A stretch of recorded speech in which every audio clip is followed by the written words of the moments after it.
Welcome, everyone, to episode 35 of Requiem! Yay! We're back after 2 weeks. Left in the dust. Our heroes are back. So, or, well, was it 2 weeks? Well, it was technically like almost 2 weeks. Anyway, so, let's not waste any time. And let's jump into a quick little recap of what happened previously.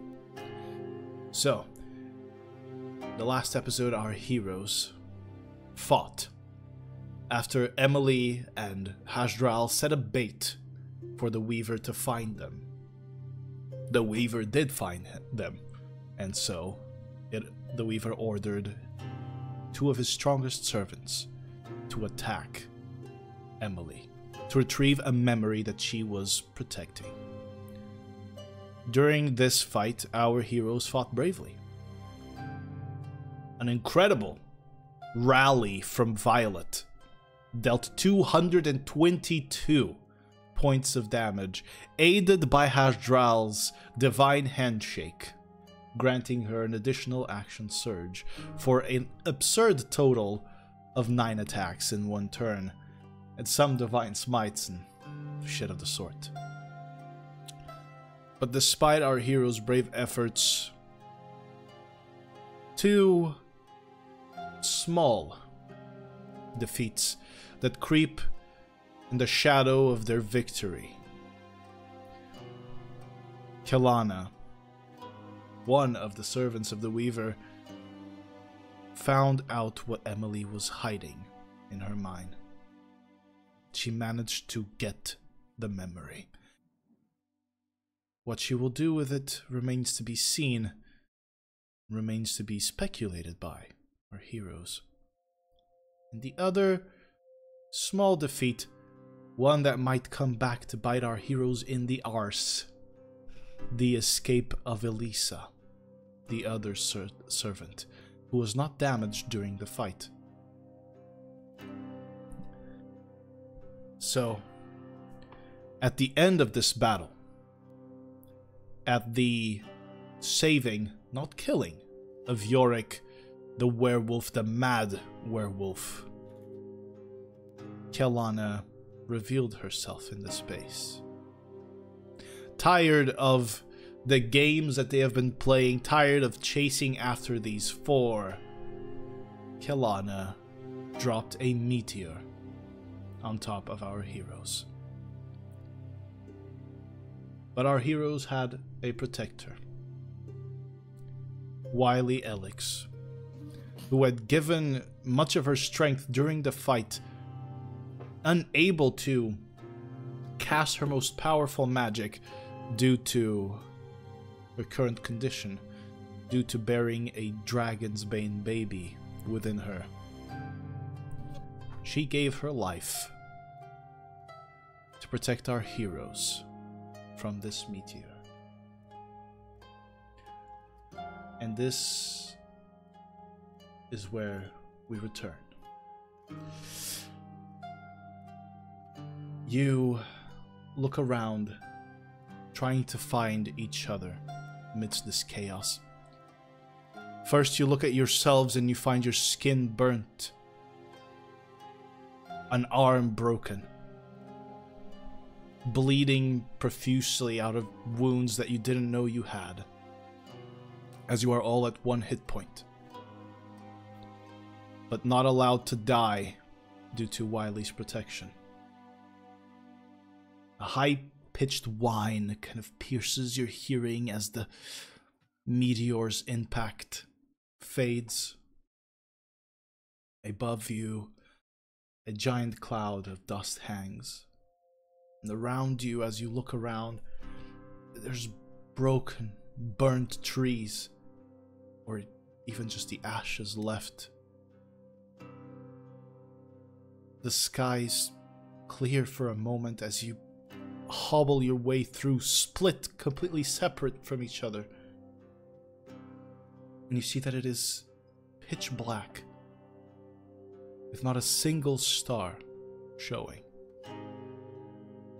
The moon is high in the sky, but it is not silver.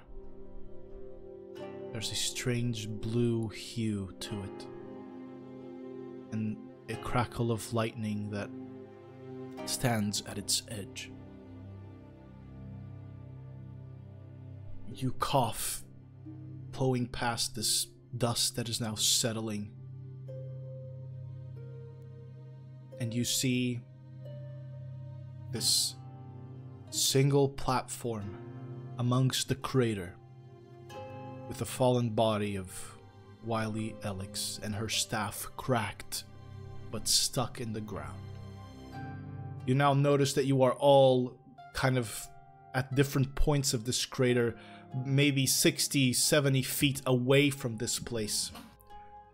And although you don't see each other yet, you do see the platform at the very center. What do you do? So we were basically split from each other? Yeah.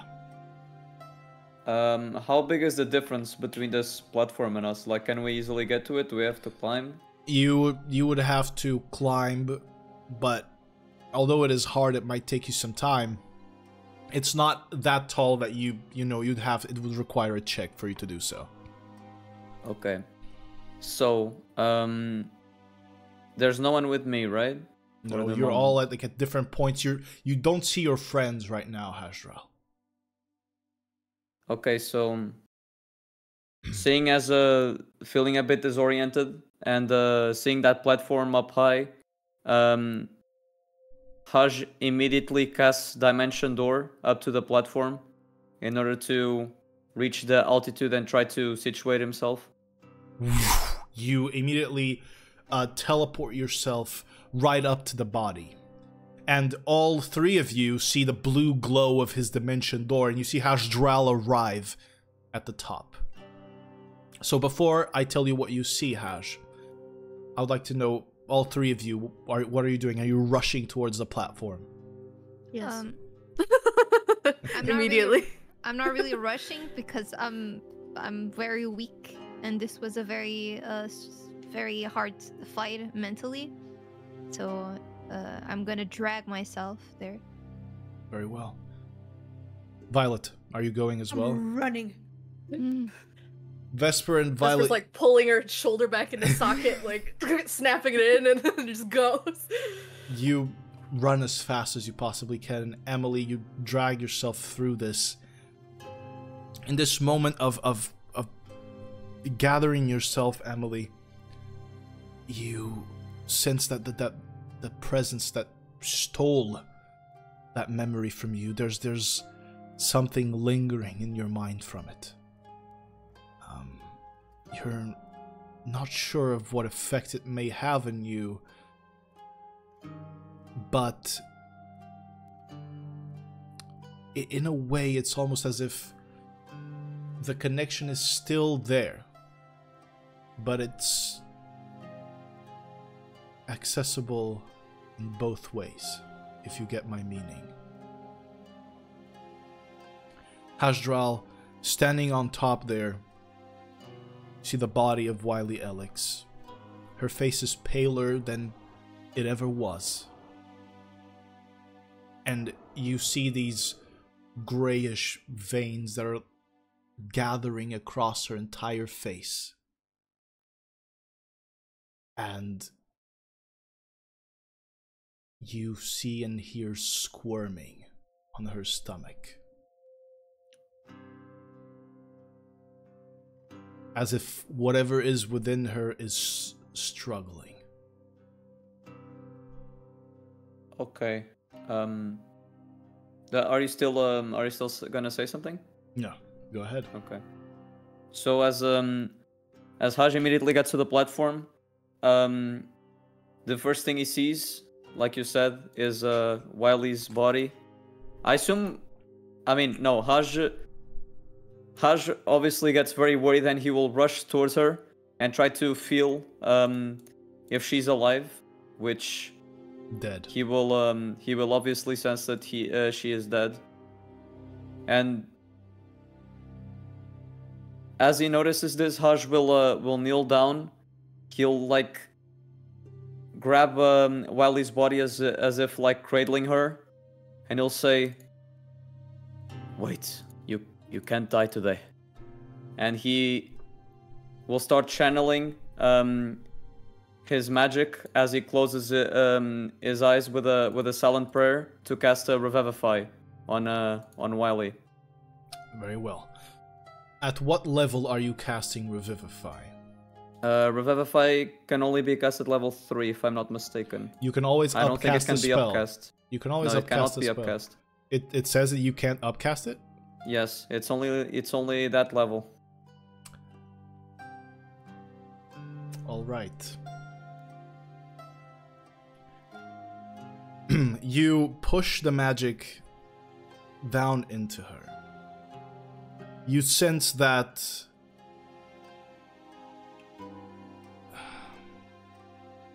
the casting of Revivify will begin the ritual, because we're going to handle death in a different way than it would be by rules. She is not going to be instantly revived.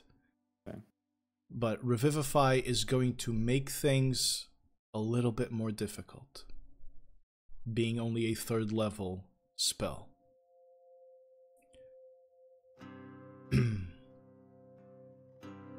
In this moment where you are channeling the magic into Wiley, you mentioned that you were giving her a silent prayer. I want to know, Hasdral, exactly what words, what prayers are going through your mind as you try to revive Wiley and save the baby inside her. Haj is doing this prayer in a Gnomish language, which is the language closest to him, to his god that he was taught in his land. Dwarvish, right? Sorry, not Gnomish, Dwarvish, exactly. Yeah. Sorry, my bad. And his prayer is just an old chant kind of thing that he learned during his pilgrimage to ask Dalgar to bring not only peace to a soul, but also to try to reel it in, as in the waves, to try to not let it wash away yet. All right, I'm going to need since you are the one casting the spell, I'm going to need you to roll to make a spell attack. Let's do this like a spell check. So you roll d20 and you add your spell attack modifier, which is what you would add for a guiding bolt, things of the sort. Okay. So a 1d20 plus my spell attack. Yeah. Okay. So, I mean, I have a d20 here. This is the time to use it. This is the time. Ray, you better not have given me spell dice. Okay. Out of the bag, so d20. Yes. D20 is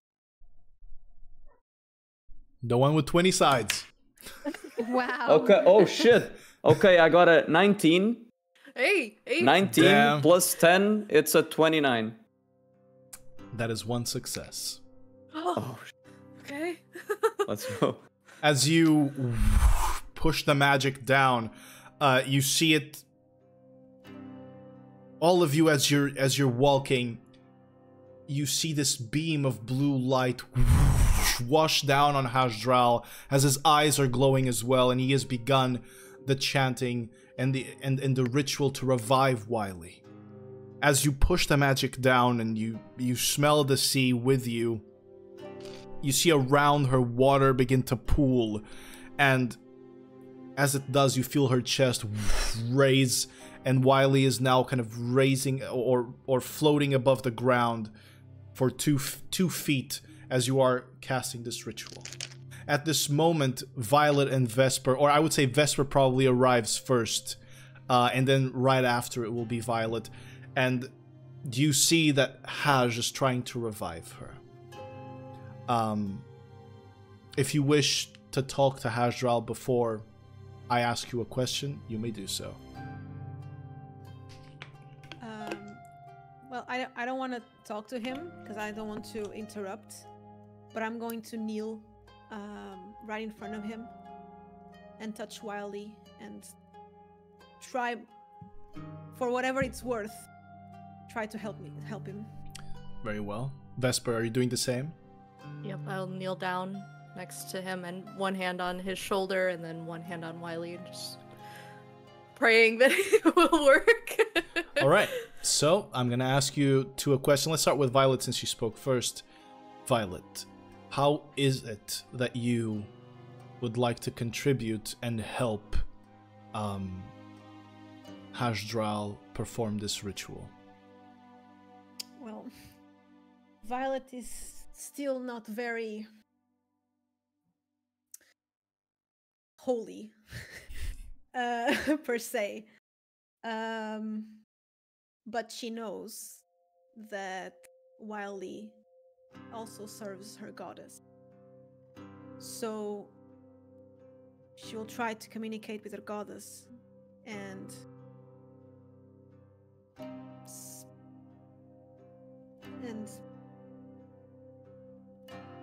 begging for help. All right. I will give you either a persuasion check if you're trying to persuade your goddess, or I will give you insight for this. I'm going with persuasion.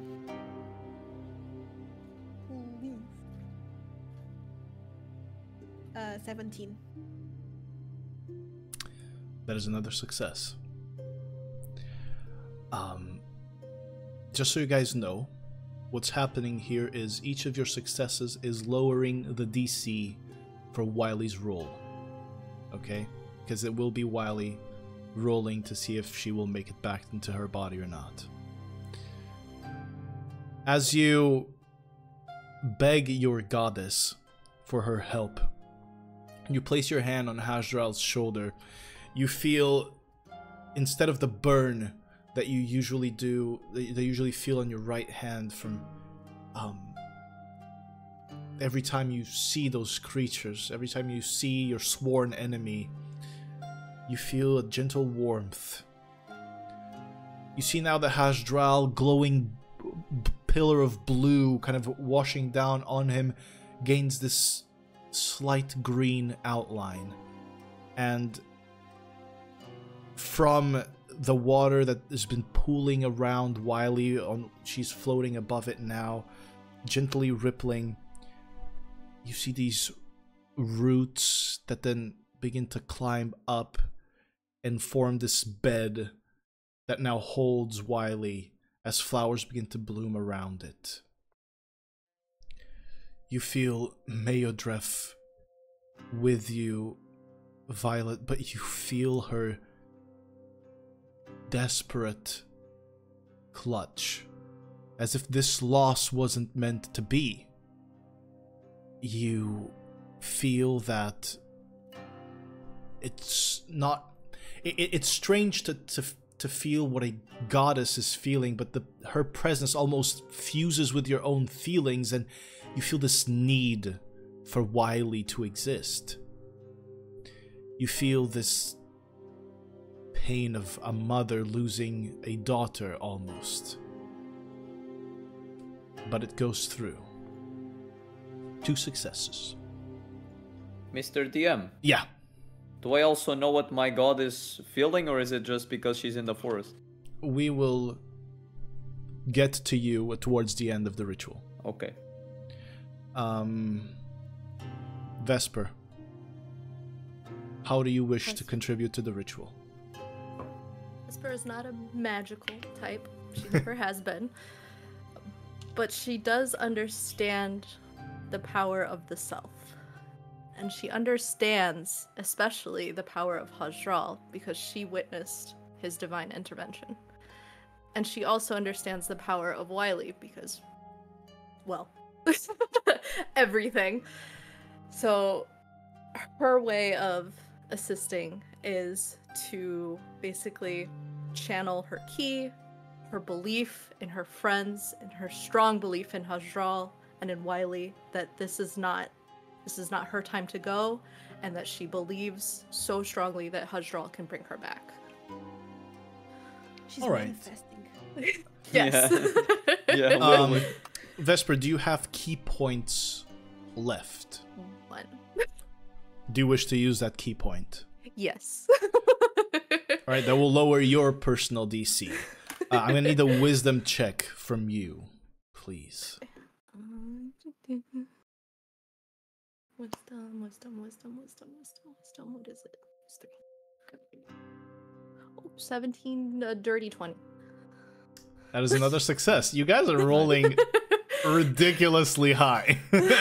I wanna Don't jinx it. Don't jinx it. I wanna prepare a spell. I want to cast Bless on Fish's dice. Vesper, placing your hand in one hand on Haj, the other one on Wiley's shoulder, you close your eyes and you feel yourself a link. You feel yourself the chain that connects Haj, the chain that connects Haj with Wiley. You strengthen both of their connections in this, and you sense now in this moment where you give your entire self to your friends, where you abstract yourself from your own mind and your own scars to just give yourself in this moment. You sense Haj and Violet in a way that you had never felt them. Hajdral, what is... If someone were to take a dive into Hajdral's consciousness, what temperature would the water be? If one would take a dive into Hajdral's conscience. Let's see. I think, is it, you mean in general or right now? It can be in general or right now. What temperature would the water be? Okay. I would say in general, Haj's conscious is this water with a somewhat cold winter temperature, because he has went through a lot in life, and it also represents his stern and very stern personality, that he is always dedicated to do what is right very sharply. He does not bulge in that aspect, which, for example, right now, the only thing that goes through Hajdral's mind, which he believes to be the righteous thing to do, is to bring Wiley back to this earth, not just because she sacrificed herself for them, but because she also has a long life ahead of her, especially with the baby. If Haj could right now, he would give his life for Wiley, as he believes that two very promising souls are always better than one, as valuable as that soul is. All right, and Violet, if Vesper were allowed to walk in the forest of your soul, what would that forest look like? What colors would she see?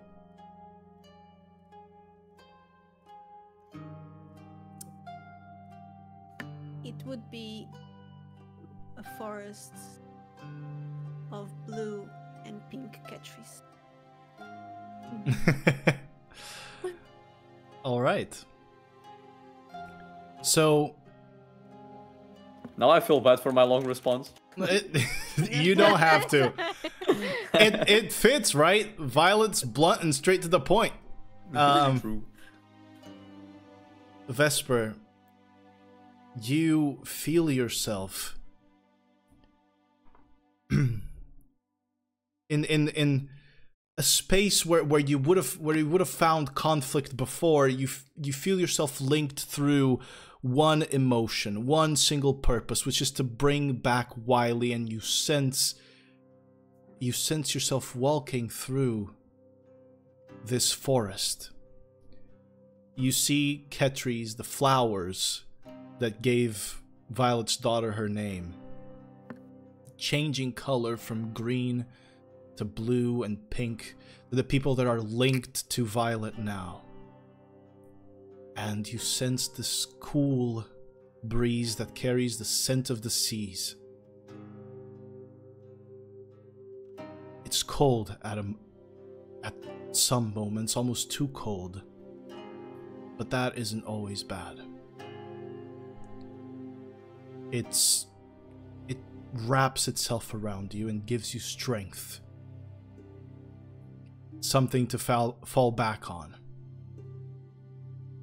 And just at the height of this moment of focus, as you plummet your key deeply into Wiley's soul or body, as to bring back her soul from it, Emily, you climb atop this platform, hobbling your way through. Your mind tired from all that it had to go through in this battle. And you see your friends now sat down and collected around Wiley, their eyes locked either in focus and purpose or glowing with divine light. You understand what's happening. How does Emily wish to contribute? Is Wiley's height the same as mine right now, since she's like floating? She would be like waist height for Okay. you. A little bit under your waist. Alright, that's fine. I don't know if someone is near her head right now. I would say all three of them are near her head, like because Hasdral was near her head when he started his spell, so I would say they are, all three of them are kind of like surrounding her head and shoulders. Okay, I'll just then I think I'll go towards her side and just place my head on her belly, and I'll play a somber melody on my lute, and I'll just think how unfair this all is, that someone had to sacrifice for us to survive. Emily never went through that. She has seen a lot of death, but no one has ever sacrificed. Even more when someone has such a big life to live and has a baby on the way. So she's gonna, while she's playing, she's just gonna channel all the energy that she has left and pour a 7th level energy onto the body. All right. So I will, since you're pouring that into the body, I will allow you one of two things: either a spell attack check again using your spell attack, so d20 plus your spell attack, or a performance check. Whichever one you feel you want, you may use. Since I'm playing, I would say a performance. Go right ahead. 30. Damn. Damn. So that's a success. Those are 4 successes.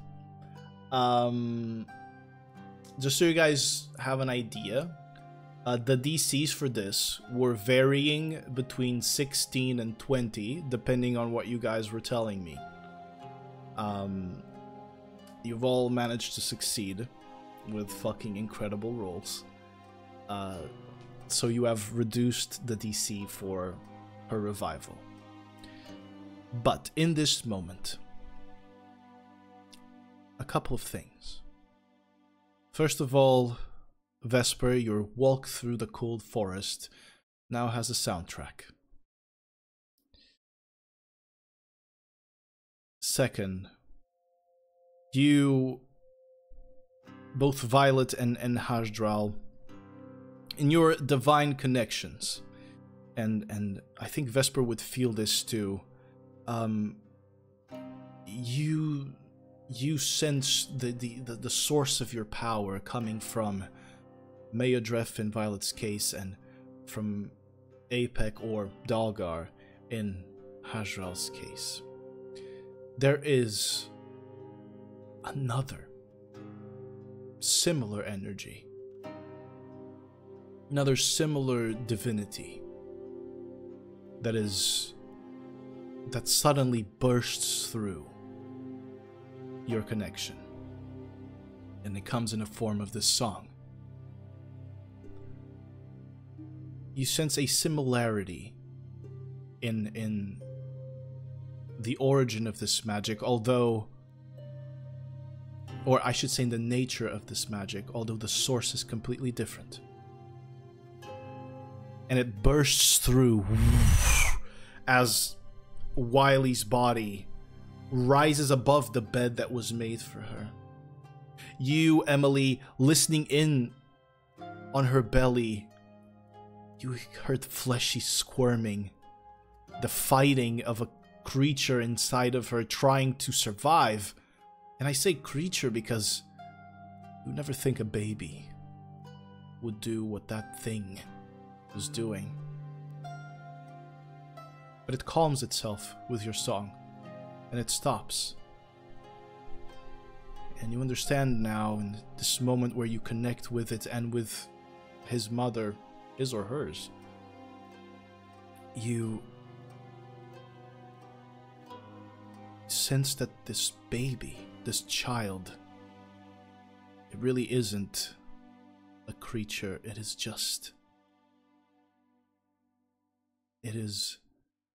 a dragon's bane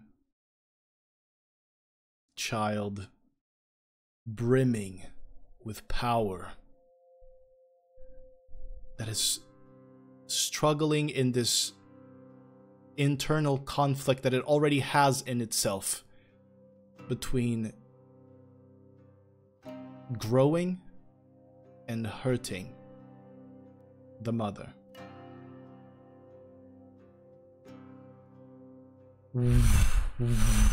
The body rises, and in this moment, Haj, your connection to your god is at its highest point, enhanced by each of your friends. This is the moment in which the spell will fall on Wiley. It is your power that is being enhanced, not theirs. It is you who began this process. And the first thing that you notice, the first thing that you see, is that although Dalgar is a god of peace, there is anger. There is anger because what has happened is not fair. You find a kinship in your god's feelings. You find that they are very similar to your own. You realize now, in this moment more than ever, that the gods too were mortals once. Mortals that have ascended to that place. And although in the case of the primordials, or in the case of gods of other worlds, it might be difficult for them to relate with you, these do not find it so difficult. They know exactly how to relate to you. You see that the peace that Dalgar has fought for, that he fought for when he ascended, was born out of anger. He too was a sword that needed to be sheathed, because from war only anger is born. But that anger can be channeled to stop it, and you feel your purpose once more clear. You have to stop this, and Wiley has to be alive for you to be able to stop this.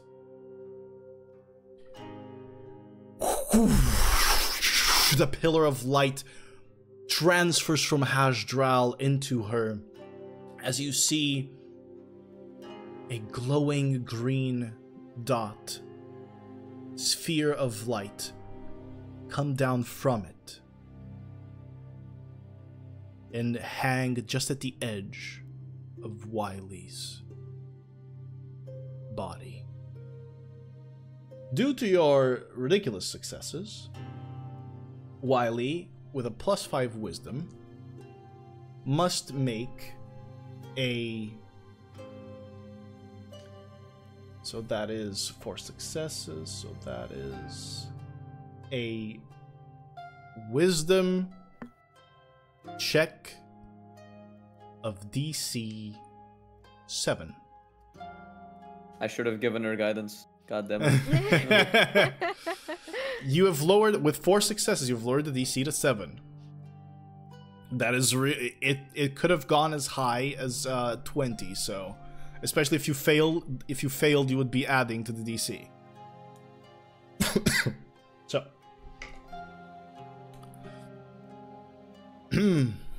actually, you know what? She has to roll a 2, chat. I said chat. Anyone watching? Anyone watching? Kicks in. She has to roll a 2. I'll roll for you guys. Please. Oh my god. She rolled a 4. Holy. +5. She succeeds. God damn. Oh my god. It's meant to be. Thank God. Dude, I didn't fucking open Foundry. Your reactions made me think that he rolled a 1. But it's not far from the 2, like... Yeah, but I got scared for a second. Thank the Lord that you guys rolled really high. Because clearly I'm not rolling really high. That little speck of light lowers itself into Wiley's chest. The thrumming stops. There's a moment. Excuse me. Silence. Where this connection between all of you fades. You all kind of come back to reality. You stare down.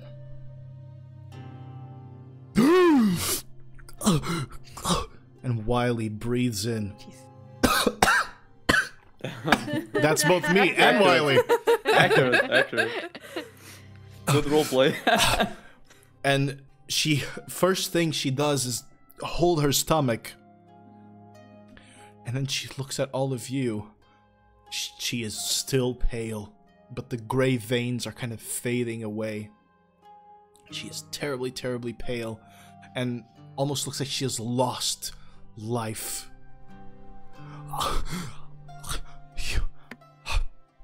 You brought me back. Thank you. You saved us. Both of us. It was the least we could have done. No. Saved us. Yeah, you saved us, and I was like, I'll hug where No. I was touching. Oh. It had to be done. Is she laying down? She's laying down on the bed made of vines and flowers. Okay, so Haj is still Haj is still kneeling, like after closing his eyes again for quite some time, and then he opens them. His first instinct is to try to get up on his hand, but he kind of struggles, and as he starts to get himself up for a little, he collapses again down to the ground. Vesper will catch him. Like instinctively just like support him so he doesn't collapse all the way down, just hold him up a little bit. So Haj Vesper can notice that Haj is like a bit like he can barely hold on to reality a bit, like he's about to pass out. But he Yes. Go ahead. No, I was gonna say you can go ahead and finish. So Haj looks at Vesper, and he notices these very clear wounds. He makes this effort to rotate his head and look around, seeing as Wiley is finally conscious. He lets out the mic didn't catch the fucking sound I made. Like he makes a relief breath. He exhales a relief breath. He makes a. He makes a silence. And noticing that his friends are also feeling very hurt, he'll say under his breath, "I'm so glad," and he will hold on to his talisman for one last effort of magic, and he will cast with everything that he can currently have on him before he just straight out passes out. He will cast a level 5 mass healing word on everyone. Very well. Go ahead and roll. So, level 5. That will be 15 healing for everybody. And with this Including the last sliver of magic that he sends out to relieve his friend's pain as much as he can, he'll close his eyes and he'll basically just fall unconscious. Vesper will Due to all this catch strain. his weight as he like closes his eyes, and she'll just kind of let him lay like with his head in her lap, and she's like, "You did good, Hush. You brought her back. You brought her back." Wiley, seeing this, she looks at both of you and goes, Your friend, he bless you, Violet. Sorry. You have an extra D4 to attack rolls and saving throws. He'll say, or she'll say, I felt his presence. It is soothing like a winter morning. It was an anchor that brought me back. I felt each of you pulling. I felt Violet's tight grip. I felt Vesper's strange inner conflict fade in just a moment. And I heard your song, Emily. I think my child heard it too. You are truly special, all four of you. I'm glad that I made the choice I made, that I took this gamble. And I am eternally grateful for giving my child a chance at life.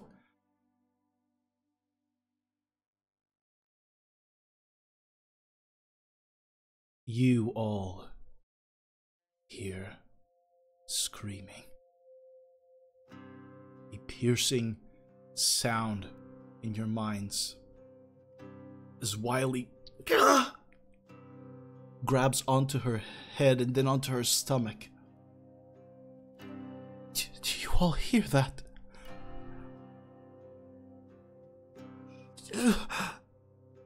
The world is crying, despairing. And you see her feel this so intensely that her muscles are straining. I fear we don't have much time left. Something happened. And she's trying to get up immediately. Oh, I stopped being on top of her, like hugging. I think we'll all help, yeah. Well, I've got Hodge on me, Minus so I can't. yeah. I got the big boy. Vesper's like, yeah, man, I'm in, yeah, man. You guys got her. I got this one. Got our plate full already. Wiley, with your help, grabs her staff, now cracked, as she removes it. You look all around you. And first in this moment where Wiley looked fragile and weak, you see now the sense of purpose kind of gather in her eyes as she collects herself.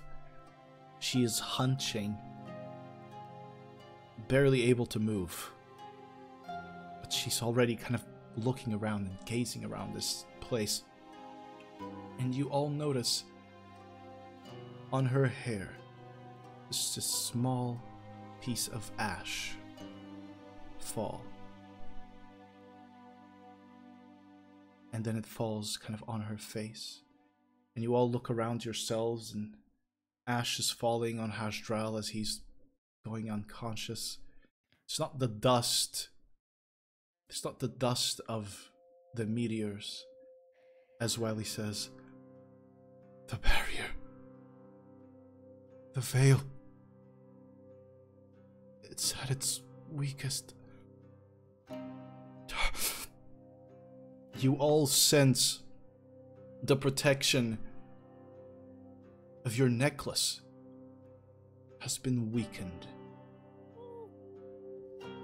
It will still protect you from precise incisions, but it will not protect you from how the world has changed, my friends. Because no matter how intelligent Omar was, in no way could he have ever crafted magic capable of protecting you from what's coming. That's ominous.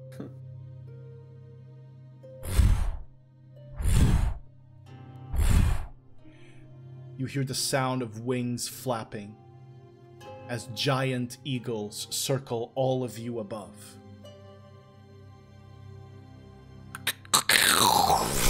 Suddenly, 4 trees grow around you. And from them emerge 4 druids. 4 arch druids. You see immediately Lord Irgan run towards Wiley.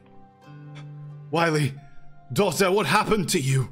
And as he rushes forward and he grabs onto her, you see his hands glow with that gentle blue that you saw in the lake as he heals his daughter. And Wiley answers, Father, we were attacked. And she looks up at the ash falling. Has begun. Immediately running forward, not even giving 2 shits about the 4 of you. About Hasdral unconscious, you see Lady Delisi with her spiked reddish hair just dart straight to Wiley and push her into the bed. It was you, wasn't it? You! All of you brought them here. You conspired for them to attack us. How dare you put my people into danger? How dare you play with their lives and the lives of our forest? Look at what you've done! And she points around her at the destruction around all of you. Wiley... We were attacked. We were... And Irgan goes, Wiley. And you. Is this true? This would happen sooner or later. We didn't call them. They attacked us. Irgan looks at Wiley and Wiley goes, it's the only way people like you will listen. I warned you of the danger. I warned you that they could get us at any time. We were under the forest's protection and still it wasn't enough. It's like Violet says. even if they hadn't attacked Nadar yet, they would have done so. They would come for it afterward and burn it to the ground. And what do you see around you? Is this not exactly what you were trying to prevent? You brought it upon us and with no warning! This would have never happened if we were ready, Delisi says. I interrupt and I ask, no warning? We tried to warn. You did not try to warn us of an attack that would happen today! You warned us of an attack that could happen! That was the point. Was that it could happen, and your negligence would doom the rest of the world to this tragedy. Is that okay? If we had time to prepare, it wouldn't have happened! You all deserve the highest of punishments. This will take years to rebuild and regrow. There must be thousands of beasts turned to dust who deserved a better death.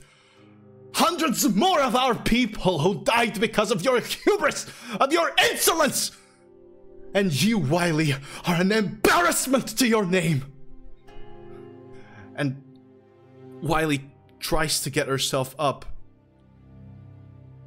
Sometimes, someone must risk doing the wrong thing so that others can do the right one.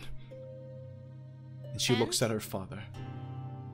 And don't blame the victims here. Blame who actually caused it. We didn't do this. They did. So redirect your anger towards them. Or towards you. Enough! And she walks forward to slap Emily. I instantly put myself in front of her and I punch her in the face. As you go to do that, Violet, vines grasp onto Delisi's hand.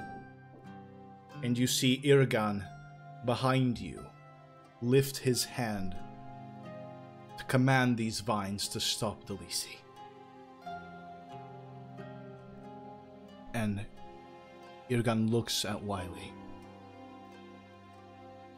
Your mother told me that many times. It was her favorite excuse for rash decisions and recklessness. But you have sacrificed a great deal, daughter, as have your friends. You've put your life on the line.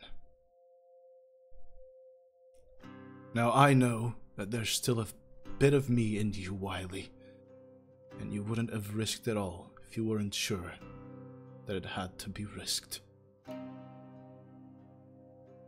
Wily will face the consequences of her actions, as will the four of you, in due time.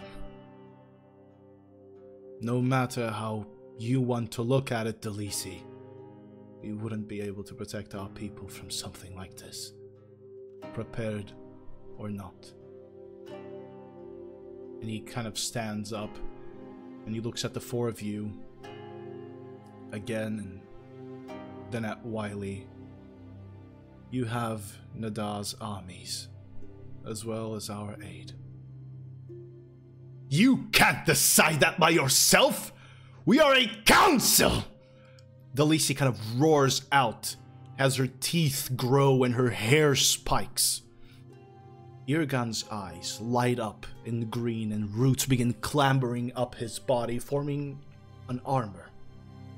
And you see the shape of a woman form on the armor as well, hugging him from behind. And he looks at the other two.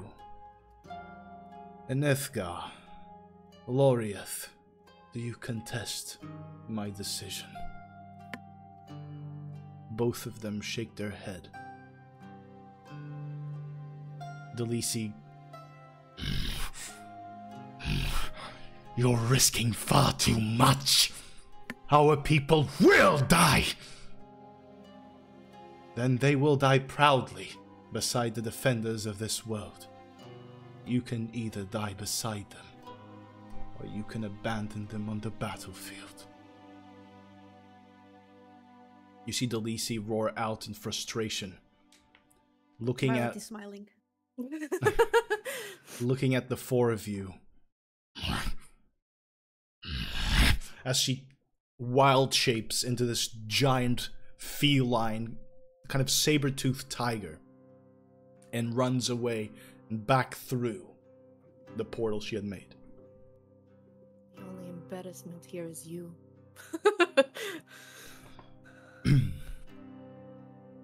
Irgan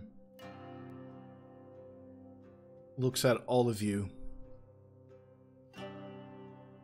and he looks at Hajdral.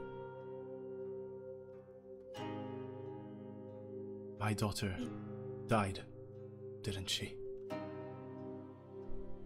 Yes. It was you who saved her then, who brought her back. It was mostly Him.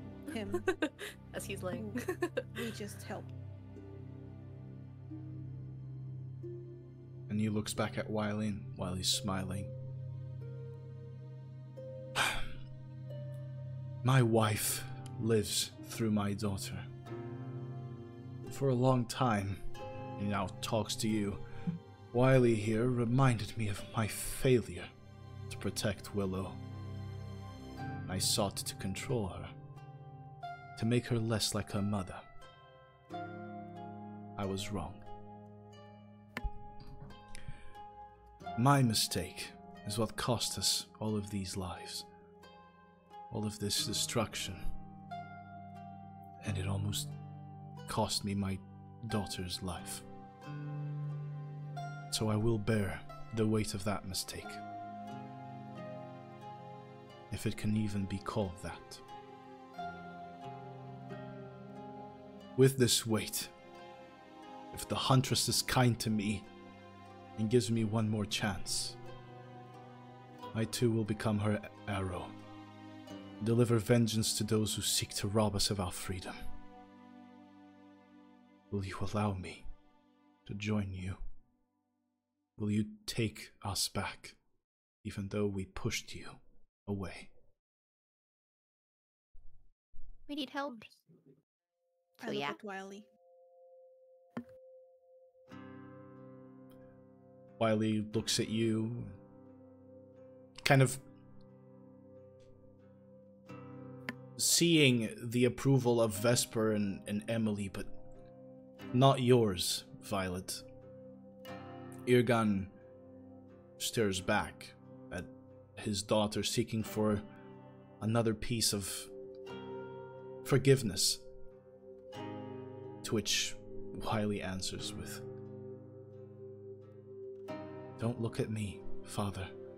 I'm only an advisor now. The ones who should lead the fight stand before you right now. The 4 chosen champions of Dragonsbane.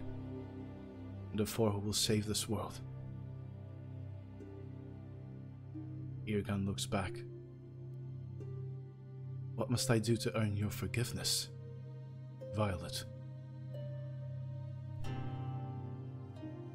There was a possibility that we couldn't have saved your daughter. Your recklessness, your... I don't know. Your denial could have destroyed us all. Not only your daughter, us 4 as well.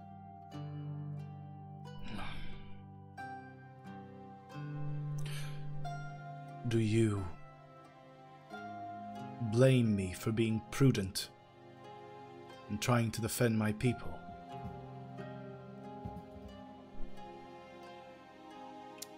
Since we gave you all the proof we have,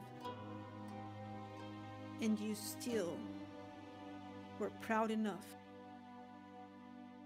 to reject everything we showed you, yes, I do blame you and the other 3. Well, then perhaps now that you will become the commander of our armies, you will understand what it is to have people who look up to you for guidance, for leadership, but most of all, for protection, and for you to make the right decisions. I would like to count the many of my decisions over the better part of hundreds of years to have been the correct ones. I understand that this mistake is costly, or was costly. But if I don't allow myself one mistake, then I am no leader either, for I will have learned nothing. Even if you do not grant me your forgiveness, Violet, I have learned from you, from the four of you, and from my daughter. I was only too proud in wanting to protect my people. I'm sorry for that. We are in need of any kind of help we can get. That doesn't mean that I forgive you. But you're allowed to help us, of course. With that, Irgan turns to you, Emily, and he goes, I'm sorry for Delisi. I know that her angry outbursts are, well, they are quite violent. But she will come around. She is very ferocious in defending, much like a wild animal, in defending her territory. I'm sorry that she tried to hurt you. Well, you don't have to apologize for her. She has to apologize for herself. I suppose after a few hundred years, one would already have learned to do that, yes. But I'm afraid that her pride is a little bit bigger than her wisdom. If she ever does that, then truly you are worthy, Emily. I will be sure to listen to her if that does happen. Wiley gets up again, and she says, well, that was all lovely, Father, but there's important things to handle now.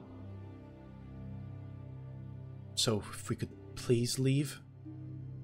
And he goes, oh, of course. And he waves his hand and another tree grows and opens up for you guys to walk on through. Can I carry Hajral? It'd be really buff. Lorieth, you see Lorieth, actually the little kind of orange-eyed archdruid that almost looks like a distracted child all the time. Not what I like. She goes up to you and she goes, is he hurt or is he all right? He'll live. He has just spent himself. It's because you all look terrible. You all look terrible. You know that, right? Thanks. I'm pretty sure we all feel terrible right now. All right. Well, I'll help you, and she'll help you carry him through. You all walk through this gate, and you see that you find yourselves in Wiley's home at the familiar kind of dining hall where she was before, or where you guys were before, excuse me. As you see that the wall that's like opposite from the fireplace is opened up. Since it is also part of a tree, it appears that druids can teleport anywhere inside here with transport via plants, because technically their home classifies as a tree altogether. So you all walk on through. Lord Irgan and the remaining archdruids, they go, we will return shortly. We will bring whatever help we can for all of you, so that you may feel better.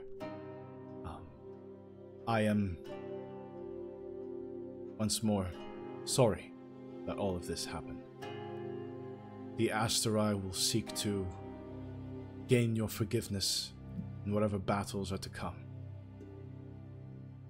Let's hope the help is more wise. He'll smile at that. And, Violet is pissed! She's mad. really? I hadn't noticed. He opens the door and leaves as Wiley kind of sits down with your help. And bursting through the door as people kind of are leaving, you see Thurihad.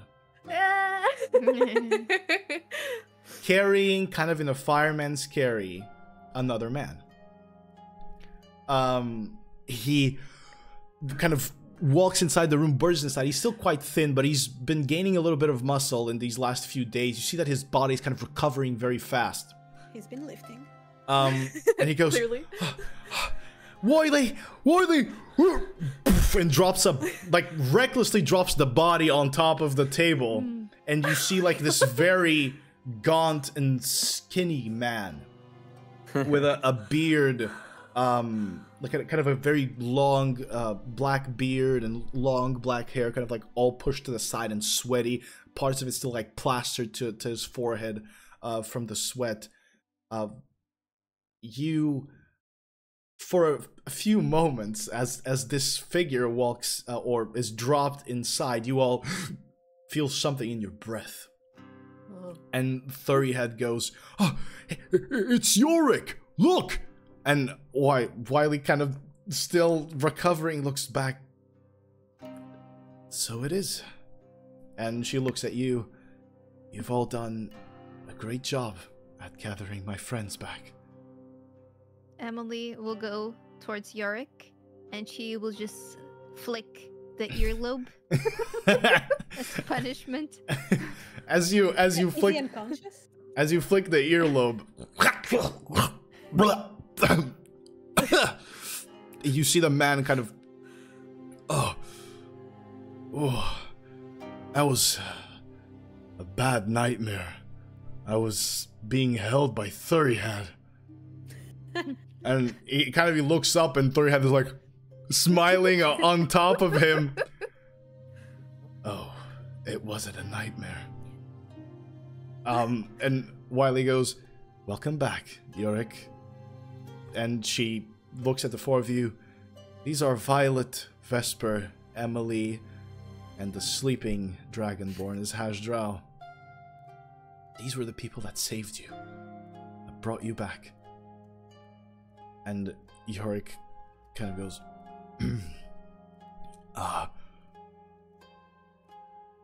right. Brought me back. I wasn't here, was I? Did I? Emily is like squinting her eyes and saying, "Bad puppy." He goes, "Did I hurt any of you?" Yes. Yes. A lot. Ouch. Well, What do you remember? I remember howling. My howling. I hadn't felt this out of control ever since the first time I turned. I remember nothing of what happened. Just remember dying. And then the howling. I thought I was in hell.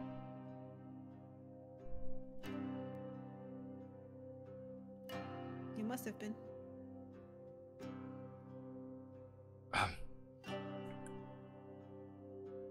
Wiley kind of looks at how confused he is, and he goes, "Thurihad, why don't you take Yorick to a room and let him rest? I don't think it was very smart bringing him here. He's just woken up."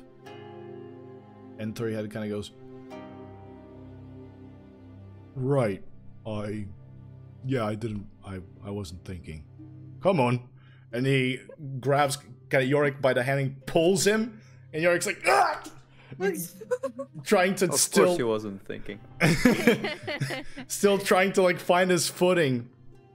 Is he ever thinking? And Wiley goes, certainly not most of the time, but he is a good friend.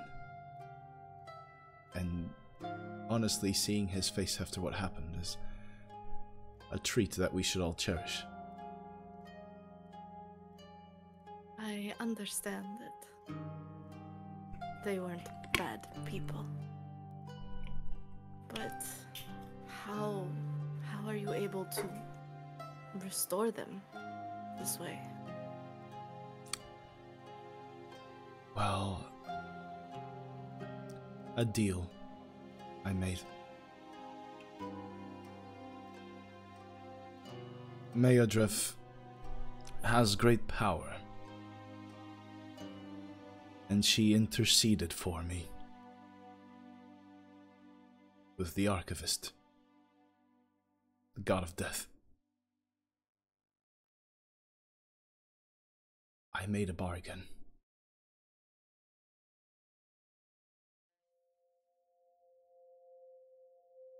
Does that put you in danger?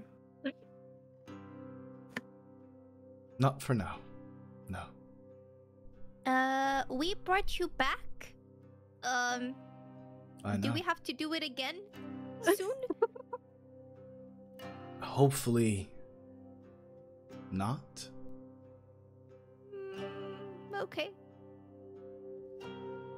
I've never really asked that. But how does Meodrif feel about Quelana? Angry. Well, furious. Quelana was powerful in her watch. I know.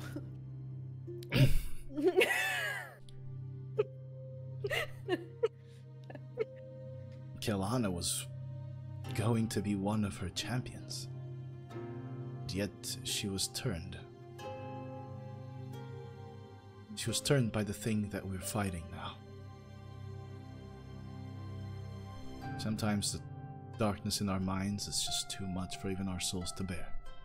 I think that's what happened to Quelana. Will she even be restored? I can hope, but I'm not sure. See, when you fought Yorick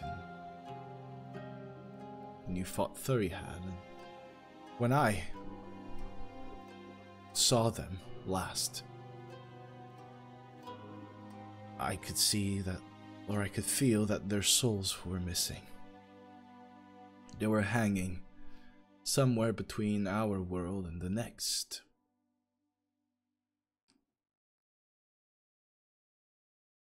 But Quelana and Gogi, they did not lose their souls.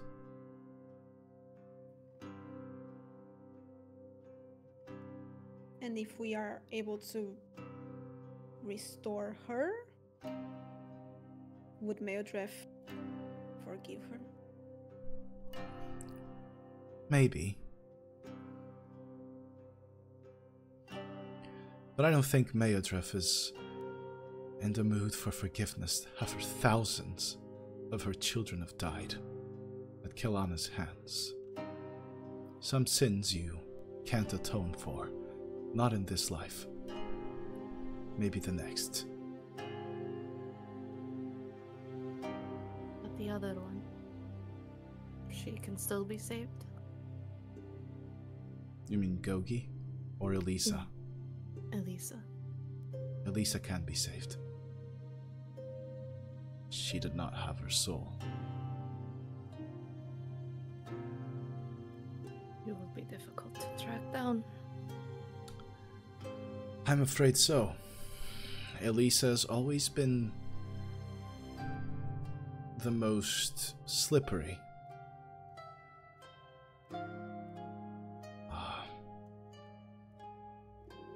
But if there's a chance that Quelana can see reason, that chance lies with Elisa, and with her joining our side. Were they close? They were, yes. Although Quelana stabbed her in the back.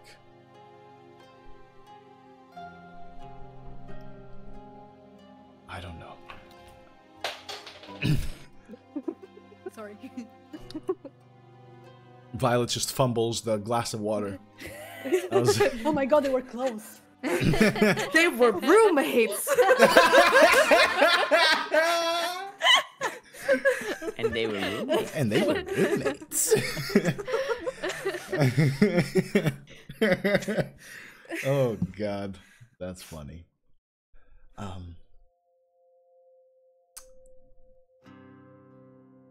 Wiley talks to, or you see her kind of take another moment and kind of hold her chest as you all hear the screaming in your minds again. And then poof, the door slams open. You see a young man, elven, with kind of long black hair. He walks in. Even Wiley is kind of, strange, or I should say surprised seeing him. And then you also notice that there are kind of what seems to be feathers, like very tiny feathers, around the cheeks of this young man. And then you also see a feather kind of hanging from his neck and then kind of snapping off and falling. And then as Wiley notices the feathers, she nods. And the man says, "My lady, I bring terrible news." And Wiley kind of looks at all of you. "Yeah, I think we're used to that by now." And he goes, "There are horrid creatures, all bearing the single-slitted eye, hovering the continent. There's been a wave of attacks.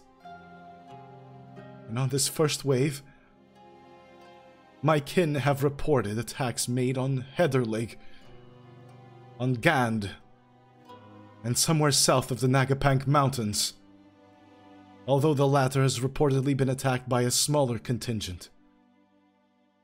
The world is at war, my lady." Do you have a death report? He looks at you, then looks at Wiley. She nods. "Hundreds of thousands dead already." We're gonna need a bigger army. Gonna need dragons. Oh, they also have a Fuck nah.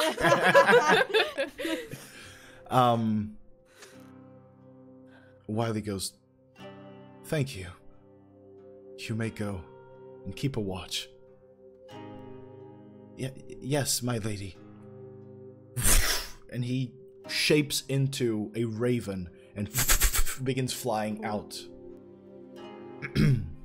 I close the door after him, just so that it's closed.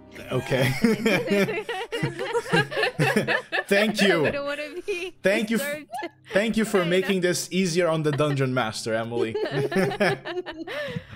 Cleaning up after me. Emily turns to everyone and she says, "Well, I might have bad news for all of you. Yeah, they might know that the book is important. Yeah. They don't know why, I think. Quelana was very pissed because she didn't understand why I like that book so much, but they know it's important now."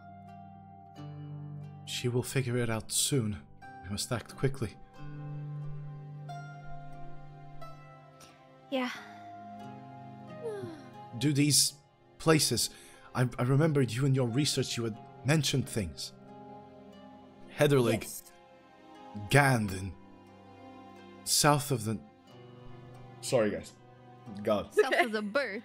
It was city of Gandh, Karajimas. Yes, Karajimas. And south of the Nagapang Mountains. That's my temple. That's your temple. They're attacking all three at once. We can't be at all three at once. I can send reinforcements or backup to the other two, but you should go to the one you consider most important. Can we save here and then like reload?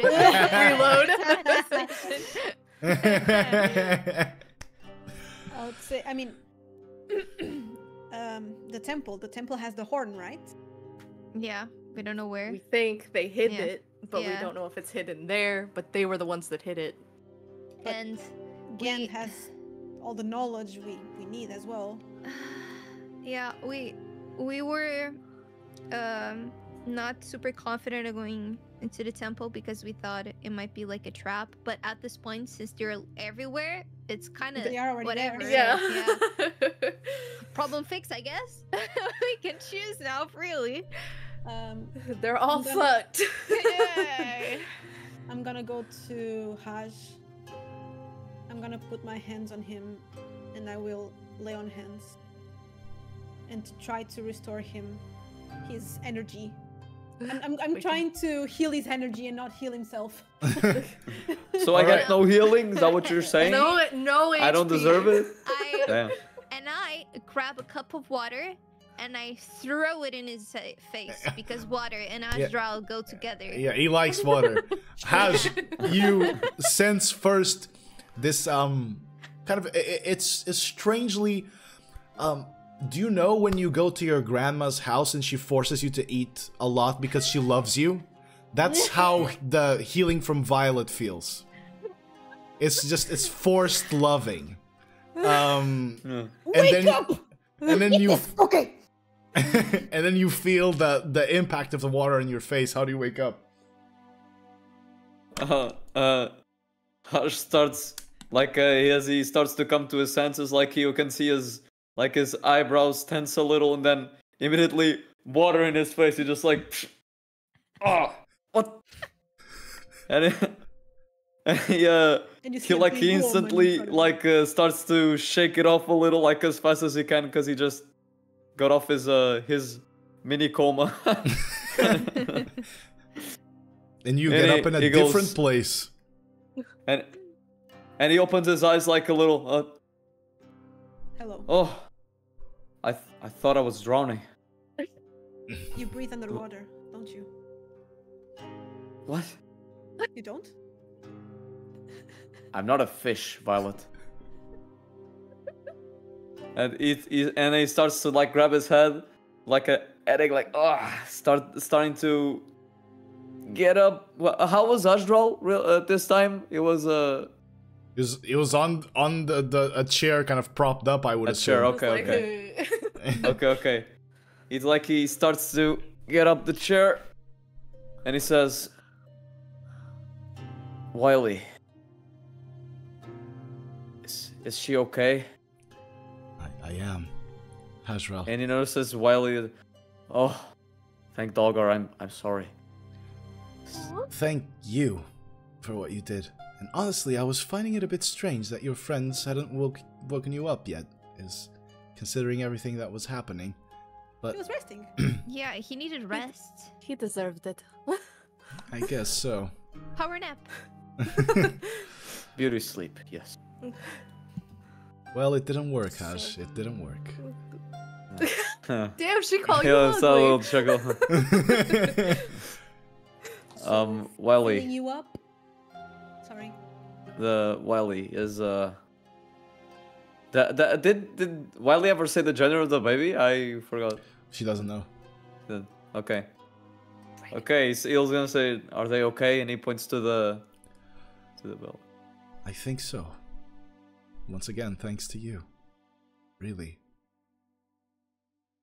Your efforts are more than noble. I did the only choice that I had to do, Wiley. It was non-negotiable. And I think you understand that. So, don't worry about that. If we have someone to thank, we all know who it is. Because I alone could not do this. And he looks around to his friends, to his teammates. And I also felt you all. And without you, I also not very sure if I could either, but thank you. Vesper just pats him on like the shoulder and is like, "You're too humble, Haj, but I'll take some credit." Well, Haj, I am afraid that we have woken you up to terrible news. Yeah. The world is already at war.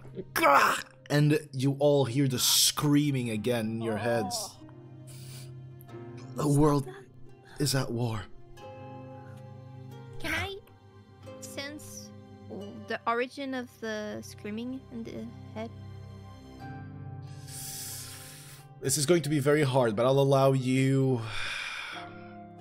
either insight or arcana. Your guidance.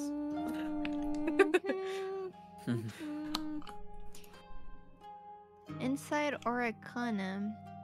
Inside. Let's see. Nice. 5. Sourceless screaming, Emily. Sourceless. Does Violet feels the same as when the... It is indeed a similar feeling to the one that you had felt before. Now much stronger. And now coming from almost the very bowels of your mind. Yes, Emily. But does it have a voice? If you grabbed, let's say, 1,000 people and had them all scream at the same time, that's what it would sound like. Yikes, okay. High-pitched in some, lower-pitched in others, all fused together into this single scream. People are dying. Yeah. It's the waves they are talking about. Yeah.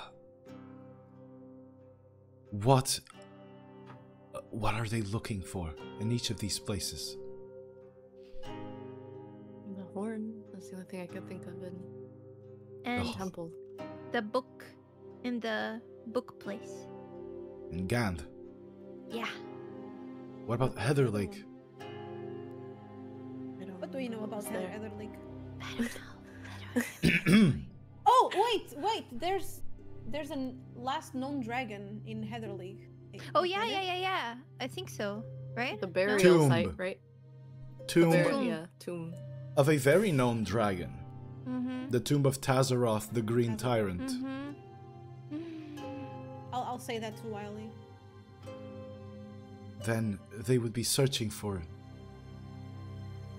Tazaroth's bones in Heather Lake?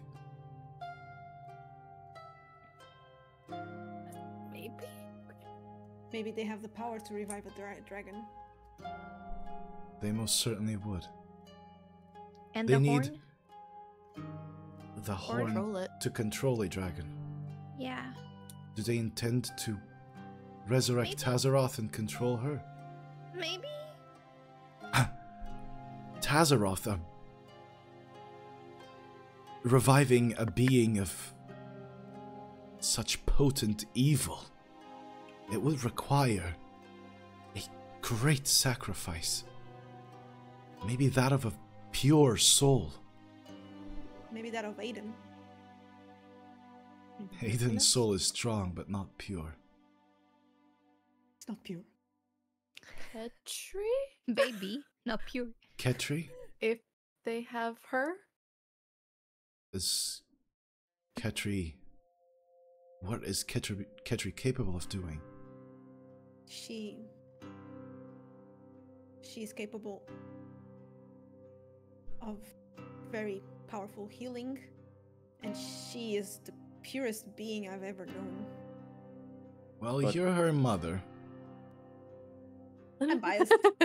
But she is the daughter of the orc. I'm not. Do you think that he would sacrifice her that easy? In a From what we've- heartbeat. Golgi, yeah. He said he wouldn't hurt her.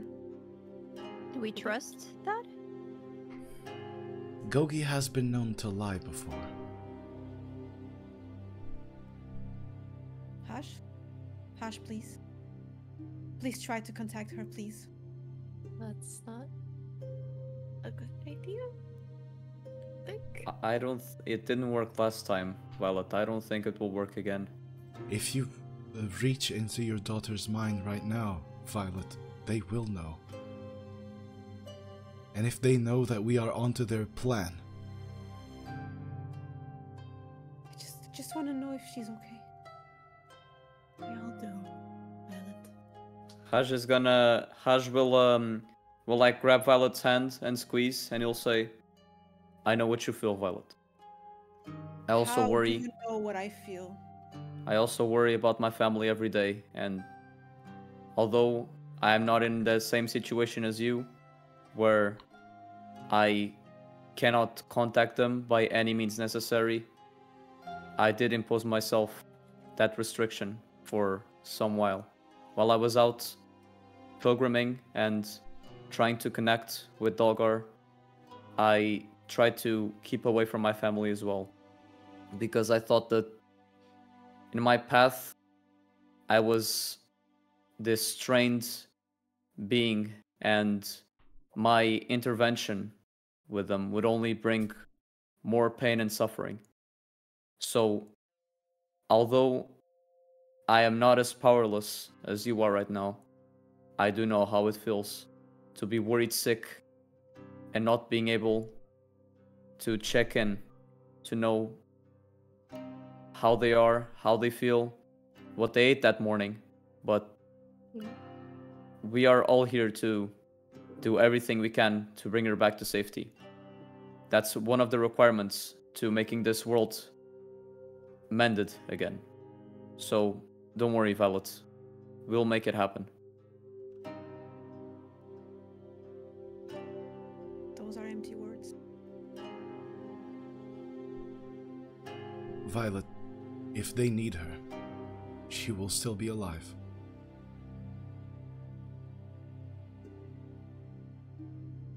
But we If don't she's have a much time. sacrifice. Well, there are two chances here, right? Either she's a sacrifice or she's not, and if she isn't, then Gogi will want her by his side. He is a liar, but he is also proud. He might find some sick pride in having his daughter by him as he destroys our world. Both chances, or both hypotheses, Ketri is alive. I do believe that if she was dead, you would have known. Hope so. He would want to use that against us. It wouldn't be a quiet thing. With his knowledge. And maybe I'm still biased, but I would go to Heatherlip and prevent the resurrection of a dragon to be made. I think I agree. Would we be capable enough? I don't know about you. Sassy today, huh? Well, I mean, I am part of us, Violet. I know you're disturbed and all, but I am as strong as we all are. So if you're insinuating something, I think maybe we aren't ready then. Is that what you're trying to say? I'm trying to say that you are strong in reviving and healing. I don't know about the rest. But that's what we need. Without him, we're nothing. we need to kill them. As you've seen before, Violet, I can also kill. Oh. Yeah, we did see that. Yeah, we did. Innocent A lot of people. Even before that, let me assure you, but besides my point. Violet, I don't think that this is the time to let your anger get the better of you. Temper your emotions.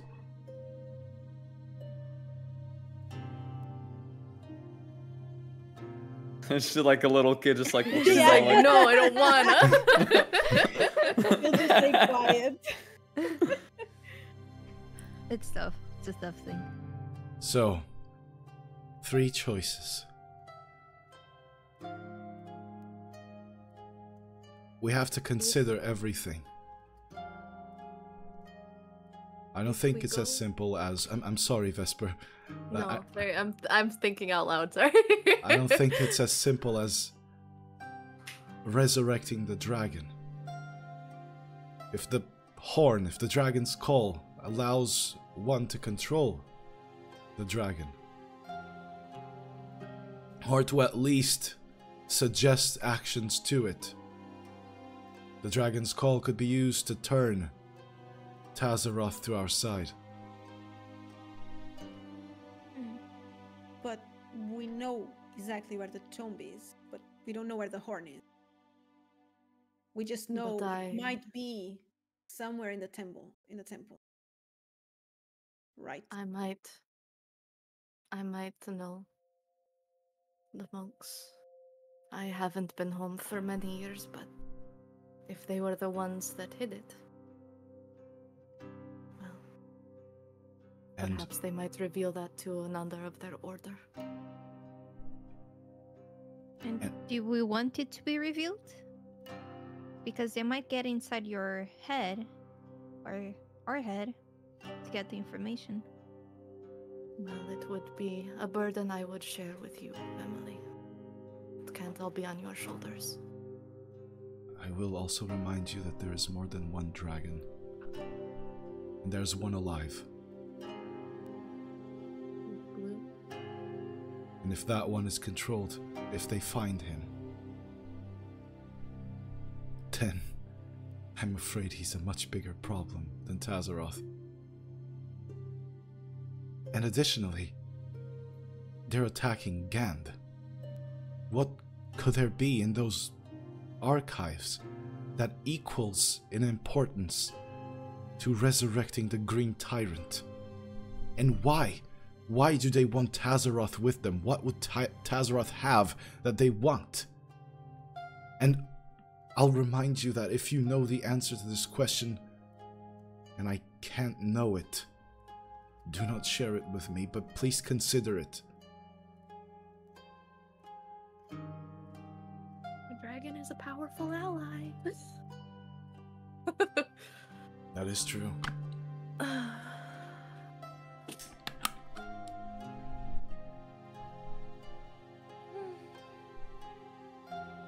We go to the horn.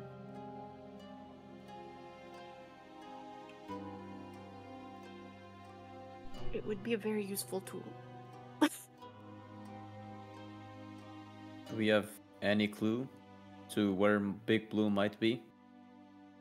No. No. Then Do they?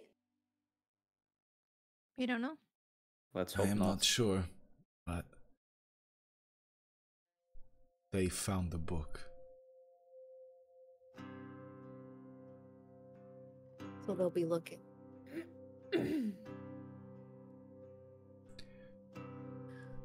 Ultimately, the decision is yours here. Where you go will be our highest chance of success. There is no right choice here. There is only what your heart tells you.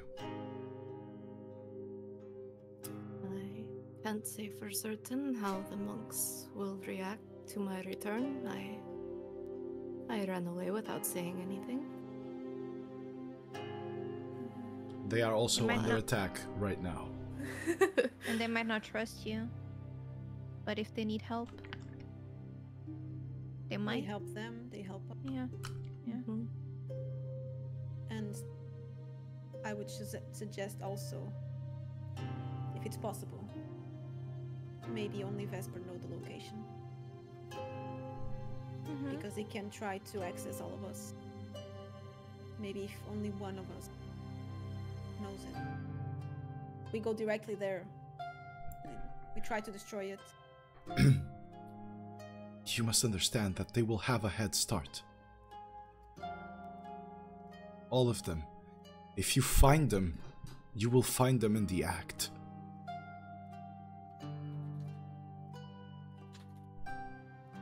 As for what help I can provide, I know the Emerald Archives in the city of Gandh, and I know where the tomb of Tazaroth should be. So I can transport you close, although my abilities might be weakened by the state of the world.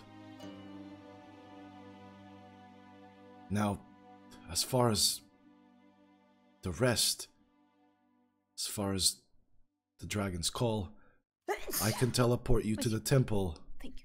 Vesper, I know where it is. But you would still have to find where the Dragon's Call is. Mhm. She did. The guy said that there was a smaller contingent attacking Yes. the temple, right? Correct. So, I mean, we have a slightly better chance to maybe kill some people, level up a little bit more, and then. This is also, I will tell you so that you guys don't quite kind of consider that in your choice. I want you to, have all the information possible. It's a smaller contingent because one thing is to attack the very heart of the kingdom of Herskellen, to attack a city in Kerejamaz, an elven city heavily defended, and to attack a temple of monks. So the forces were distributed according to the power of each of these places. That doesn't mean that the force You're saying isn't... my monks are weak? Well, they're less. They're less, at least. I'm not saying that the force... With this, I don't mean to say that the force isn't overwhelming in each of these Right. places. So, although they are less in number, if you arrive there, you're still not sure if they will outnumber you and outnumber the people there defending the place. Well, I can guarantee you, from what is said, that for sure in Heatherly and Gandh, they will obviously their Seriously armies, outnumber. so they Yeah. will seriously outnumber you guys, right?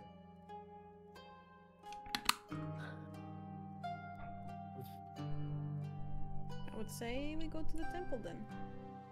They probably For need the our help one? more. Yeah.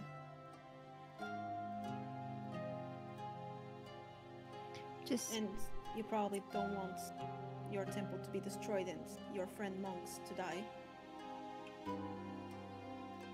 No.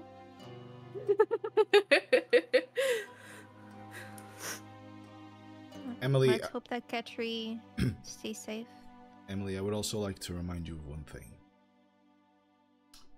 That attack in the Heather League is terribly close Mm-hmm. to your family, and there's someone that knows where your family lives now. Mm-hmm.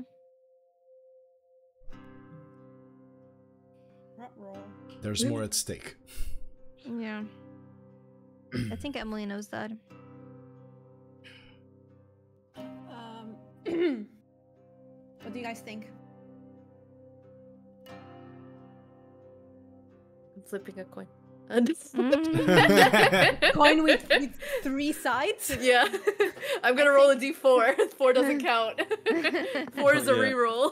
No, a 4 is we end the campaign here. And I Cliffhanger. just give up. Yeah. We're too confused. If it's a 4, we'll make the save here, and then we'll play through 1, and then we'll come back.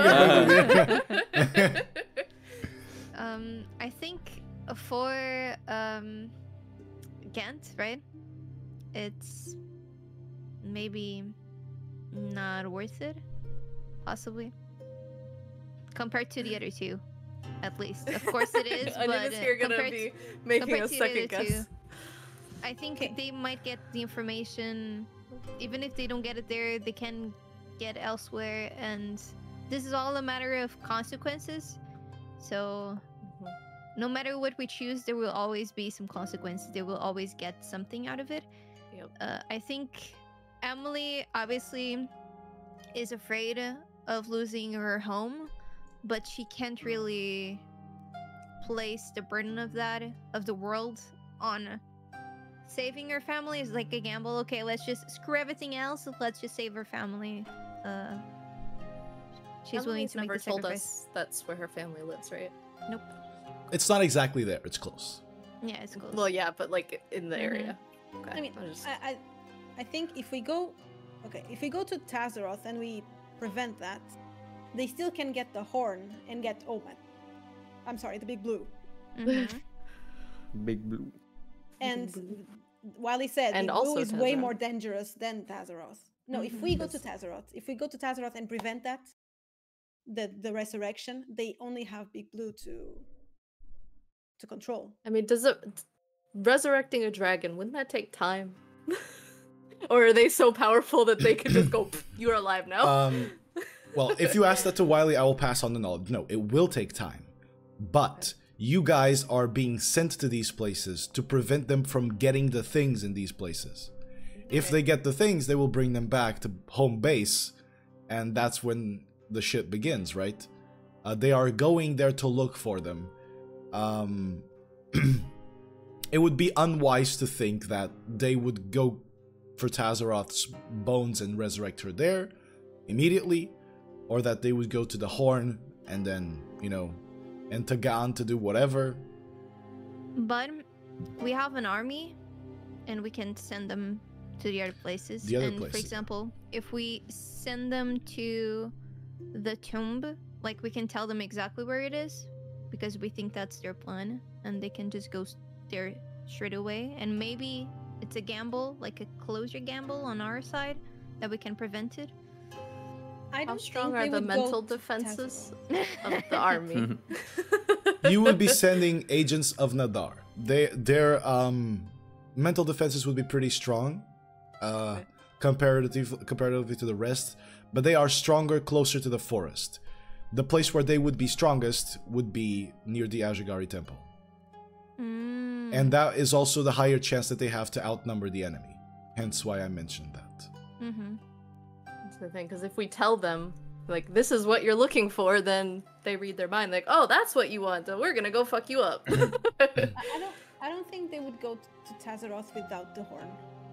It's a fucking dragon, and it's a fucking uncontrolled dragon. It was not allied with the Weaver in any previous iteration, was it? You are not sure about that. We just kind of know that was a war between them and the dragons, and they lost because there were dragons. But we don't know if Tazaroth was part of those dragons. We don't know if. Also, allow me just a moment of clarification about what Wiley mentioned to you about the horn. So the horn will make it easier for someone to be controlled, right? For a dragon to be controlled. So this is already kind of under the premise that these Weaver people would be able to control someone's... I mean, you've seen it. They're able to control other people's minds. The Dragon's Call would make it easier for them to do that. But if we had it, it would be a way for us to potentially counteract their already mind control-y bullshit. Indeed. Could be. That's why I'm saying it. I don't think they're going to Tazaroth if they don't have the horn. So And even if they take the bones back, like, and they resurrect it in Pelindan or wherever I'm assuming that's where they're stationed right now. We think. That's what where Wiley has always mentioned that they would be, yeah. Yeah. Then, I mean,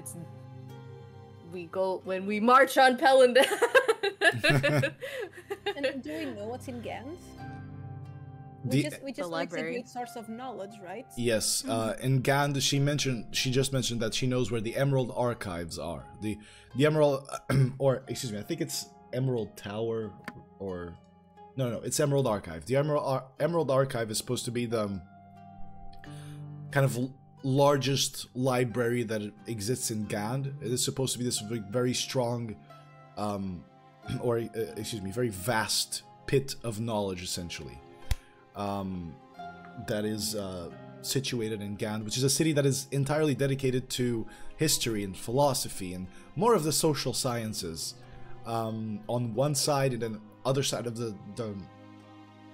other side of Gandh is more dedicated to, the mathematics and arcana and things of the sort. So it is just the entire city is the giant pit of knowledge that is gathered so there. We don't know exactly what they are looking for there. We would assume the book. I mean, That's my assumption. they have. Sorry. Big Blue, Emily's version, Oh. because she has a different version. Or Yeah, but they don't know it's a different version, I think. Right. They just know it's the book. They don't know there's Right. different. also Wiley can't probably know this, but you guys also know, from what Wiley has told you in the past, that they were looking, and through the Requiem of Cinders, that they must find a body. Mhm. And that Maybe they- there's like no place in history that has ever been found that is, that has the body of the location of the body of the Cinder Sky. I mean, it rarely has even any records of the Cinder Sky. But if they were to be found, it would be in It would the be there. Emerald Archive. So, if they find the location of the body, everything goes to shit. Completely. Because if they find the body, they already have a name, so the barrier is destroyed, and the big nightmare comes in. So, it wouldn't matter if they have a dragon or not. It's done. I would also recall to a previous point that you made. The dragon was alive during the time. I mean, all the dragons were. But if there's no dragons at all, I mean, we have one. It would be way easier for them if the barrier just fell down. There's only humanoids. We just split the party. We just split it. Each of us just dies Everyone in goes a different city, and that's it. I mean, if you guys want to do that, we can have you lead an army. I mean, look, if you guys ever wanted to split the party, what I would do is, each of you would be in charge of one, and then the others would play like lower level characters that would be helping in the like army. our That'd little be funny. minions. Yeah. And you would all go. Emily leading an army? That's a bad idea. Oh no. Like a She full would be- band? Has anybody? Marching Okay, I'm band. just curious. Has anybody played Dragon Quest XI? No. There's a moment in there where the world ends and one of the characters is a jester and he just leads a bunch of people around like playing music and dancing to just try to brighten the mood, and that's exactly what Emily would be doing. Yep. Can we Alright, just guys. call the unexpected? You wanna call Tuna and Sagrin? Yeah. They would help. I Who don't know. knows if they already aren't helping? Yeah, they might. I really don't know. Right, guys, I hope I've confused you enough for you to make this decision. I need a whiteboard and just write pros and Look. cons for everything. You can take your time right now. I'm not gonna rush you. Sorry, viewers, but I'm not gonna rush. I'm not gonna rush the 4 in this. You guys may take your time, and I want you to take your time deciding, because I also took a lot of time making all of them. So now that they're already made, I just get to sit and watch you guys. So I was expecting one or the other. I wasn't expecting all three. Yeah. You went too hard. I'm reading. Okay, books. They will get dragon. Where the dragon is, possibly. It's in the sky. Yeah, or the body. This is one of those moments where I would love to also be in the party. And I would be like whiteboarding this with you guys. I mean, you kinda are. You are Wiley, so Wiley can discuss with us. Mm-hmm. Yeah, well, tell us. But Yeah, well, tell us with your knowledge, your inner knowledge. thing is, Wiley doesn't know some things that Emily knows, for example. Yeah. And that's the pivotal point here, is that if you tell Wiley about this body thing, that's bad. That's another person who knows that what Emily knows.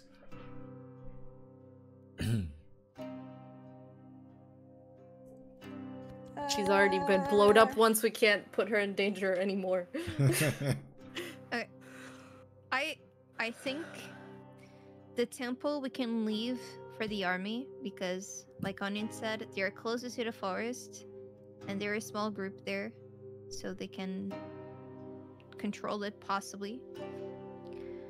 Then we are the only ones that know about the Cinder Sky, and we can't share that knowledge. So I think we have to go to it. Hedwig, we can leave the information about the tomb to the army as well, because it is knowledge that other people can know, and they can go straight to it.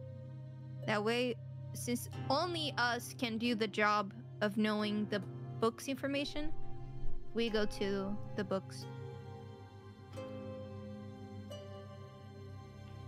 Yeah, I think so too. I think it's the most important one. If they have a dragon, let them have a dragon. We can deal with it. Or, I mean, the like, point that Fish makes about the soldiers being stronger closer to the forest is also a big one too, because they're like, there's maybe a slightly better chance for them to succeed there. yeah, and it's possible that we can have the horn in the future if they eventually do get the dragon. If we win at the temple with the army, we can possibly get the horn and control the dragon. Maybe. It's all about possibilities here. I don't know, but... So, okay, so those are the pros for Gandh, right? For going to Gandh. Mhm. What are the pros for going to the other ones? Okay. No crazy resurrection, possible sacrifice. By the way, I wanna Mm-hmm. emphasize something for you guys and for everybody at home that has ever faced these things in D&D. There really isn't. I swear on my mom's life, there isn't a right choice here. Okay, so don't be afraid of committing to whichever one you guys feel more strongly about. Okay. I think that if we go to the tomb, that might be useless because they will still might have the horn. There's Big Blue out there as well, and Wiley said that Big Blue is way dangerous, way more dangerous than Tazaroth for us, of course. And they have the chance to get the book. Mm-hmm. And the body. So I think Tazaroth or the tomb is out of question. I think it's useless. And for Emily's family, I think Emily would just ask Hajral to communicate with her family, because I don't think there's the same issue as with Ketri, and she can just be like, "Run!" and that's it. I mean, Quelana knows your mom now, though. Yeah, since she knows. Can we make them teleport the parents to us? That probably wouldn't work, right? Yeah. You could try and Why send not have someone. a fucking teleport spell or something? I mean, There's arcane gates, right? You create two gates and you can go back and forth. I mean, but yeah, like Onion just said, you could send someone, like, instead of like revealing us, because they're gonna We be. can scry. You can send someone with the army to Tazaroth to try to find your mom. Mhm. Yeah, it's an option. And Vesper could maybe try to send someone to look for her mentor, her old master. Mm-hmm. Be like, yo, Vesper sent me here. If he's still alive. If he's still alive, yes. He's a tough old coot, man. Was it human? He's a lizard folk as well. I as well. And he is fucking sick. Trust me, I know, because I made a stat sheet. You better not die then. So he said he's a tough old coot.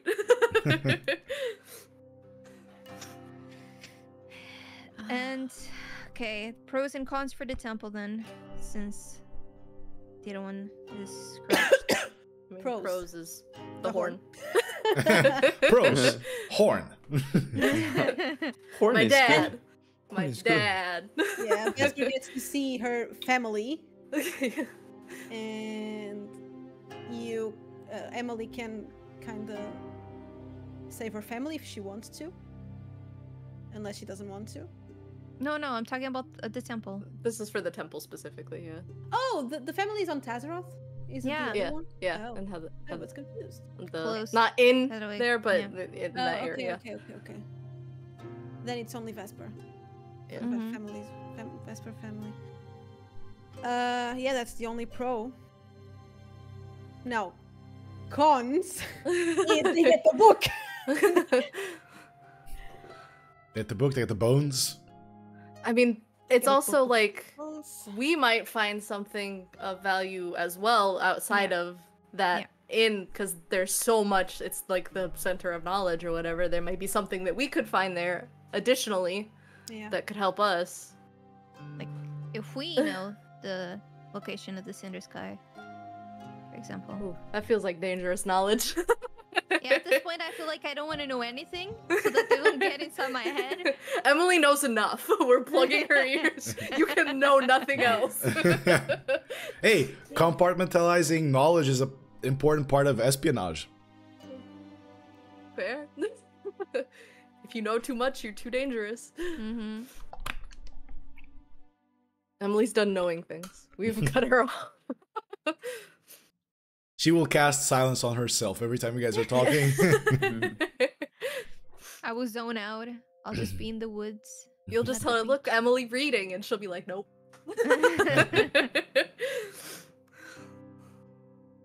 So, Haj, you've been awful quiet in this one. How do you feel? I'm in the fucking backseat, dude. Decisions. I'm having make- choice paralysis. I don't even know where to start. Mm. I get it. It's a lot. It's Yeah. a big choice. I mean, like Fish said, like either way, we're giving up something. Indeed. There's no. But I think if we don't go to Gandh, we're giving up something bigger. Because we're giving up the potential of knowing something that right now only we know. And not only that, if the barrier is gone, the barrier is what is protecting us more. Right? And if the barrier is gone, we will be gone. Apocalypse. Although I would love a post-apocalypse campaign, That would be cool. that would be very cool.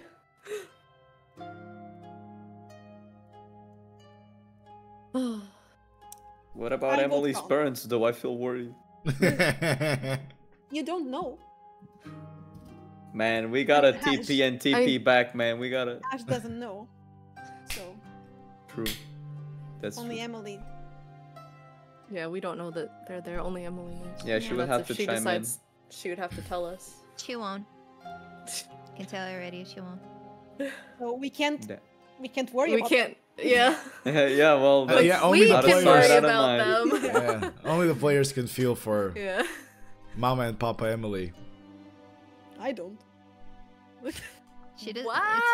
It's like I said. She doesn't want to cause that burden. It's very strong. Understandable. Then if everything goes to shit because she wanted to go there to save her family, she'll be very Yeah. very pissed. Vesper also feels like, yes, it's her family. They were who raised her, but she also knows they're strong Mm. because they all taught her how to fight. So, are we going to Gandh? Raise your hand in favor of Gandh. That was the maybe. Mizzy was like, I was thinking of being Switzerland here, but we'll just let's go. That seems like the most it has straightforward thing to do. Approved unanimously by the group to go to Gandh. So who's gonna communicate this to Wiley? Wiley Gandh.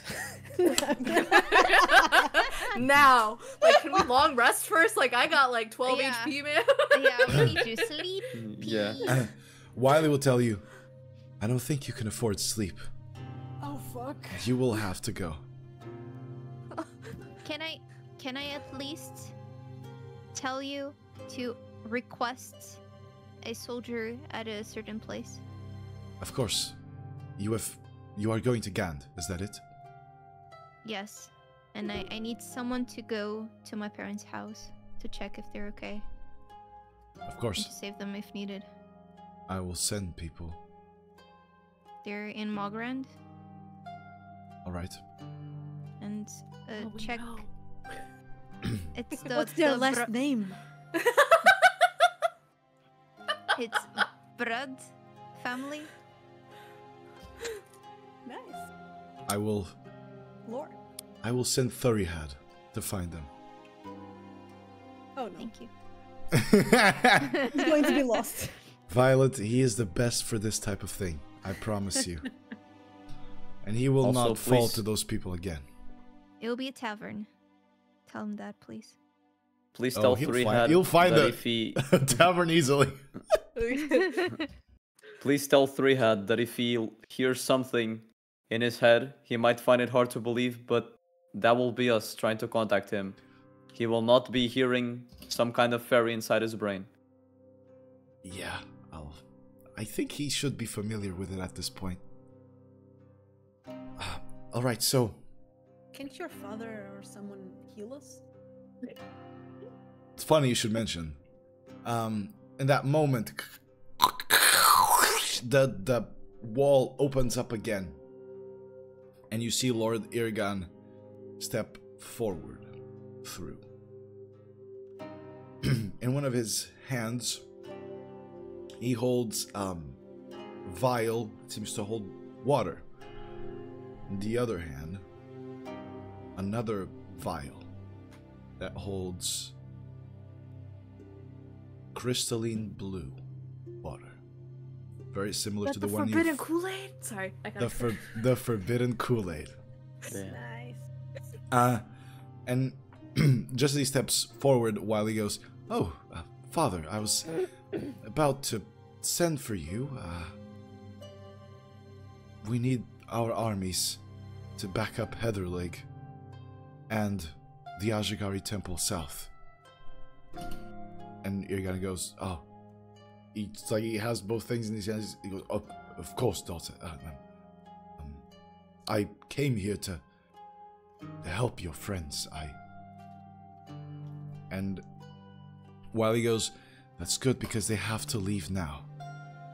So whatever you're doing, do it." And you see him kind of rush forward with intent and purpose.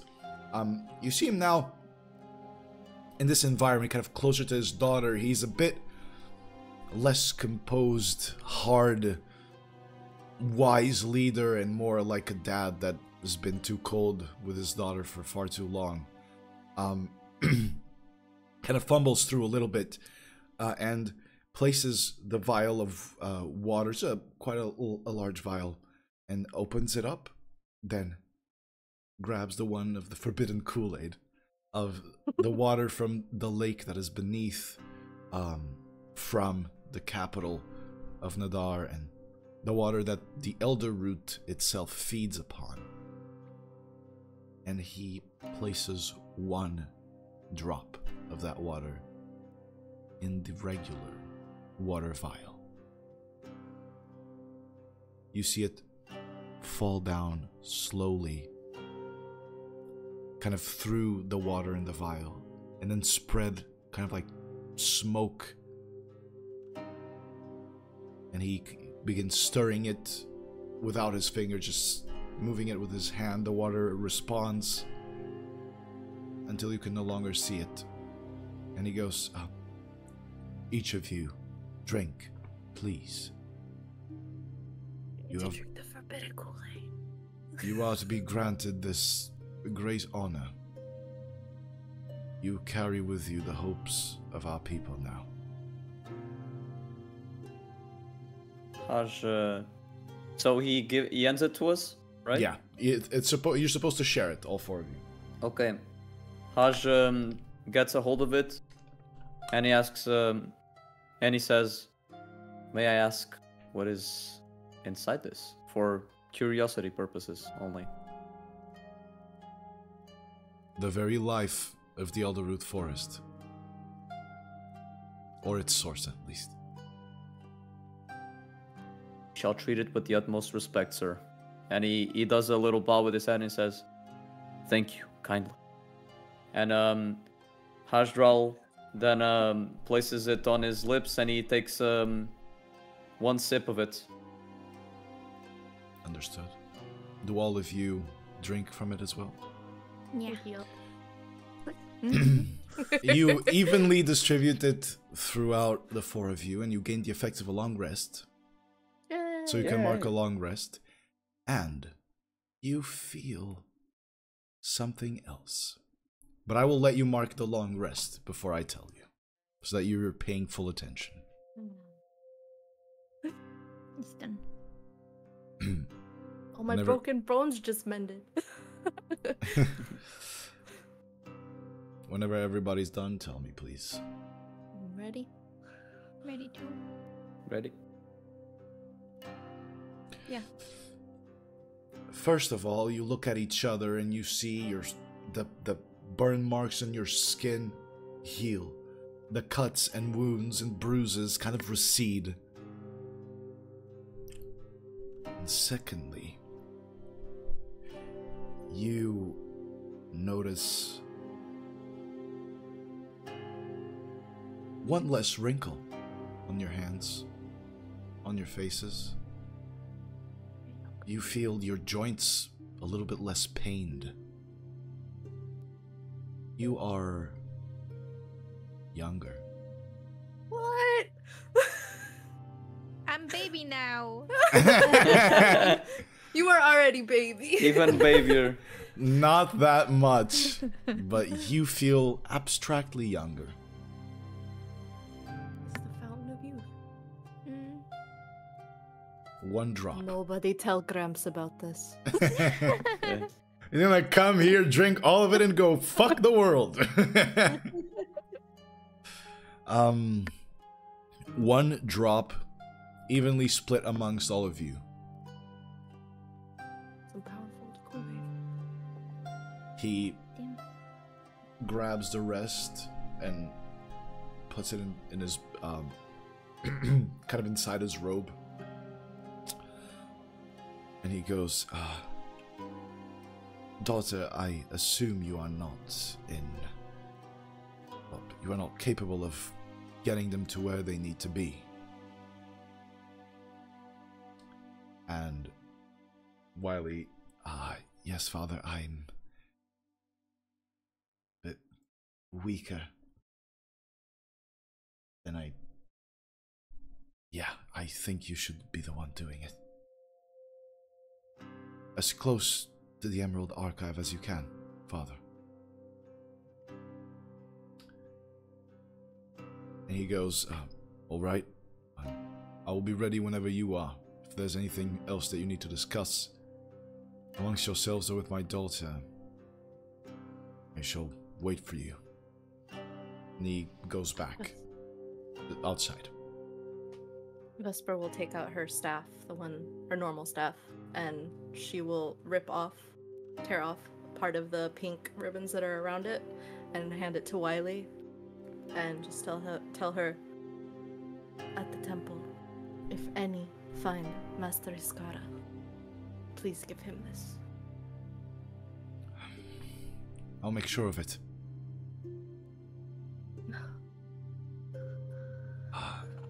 Are you all ready?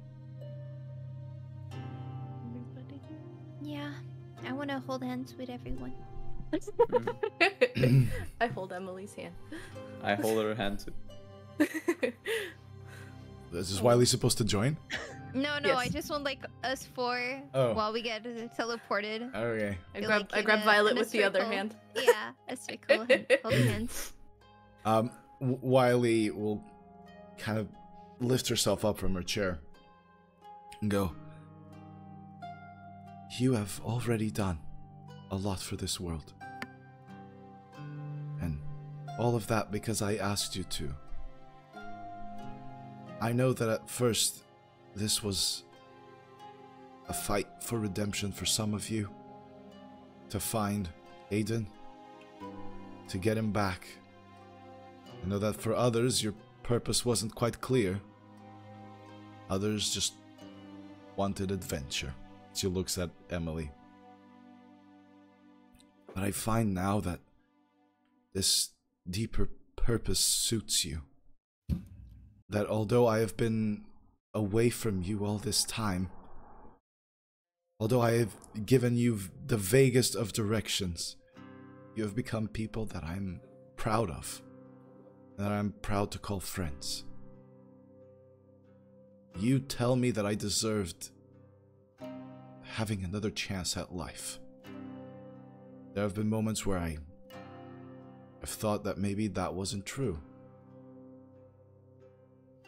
But even then, even without you knowing me that well,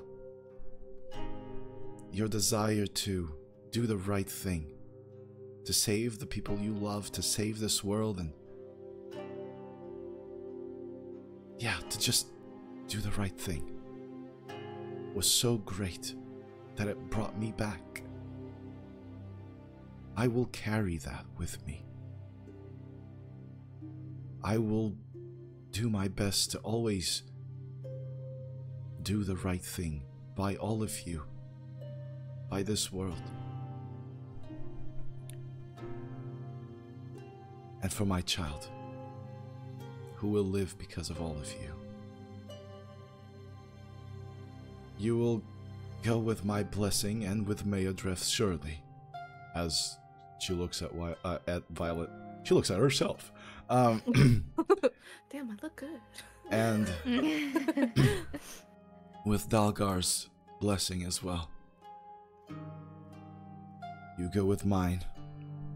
You go with my child's.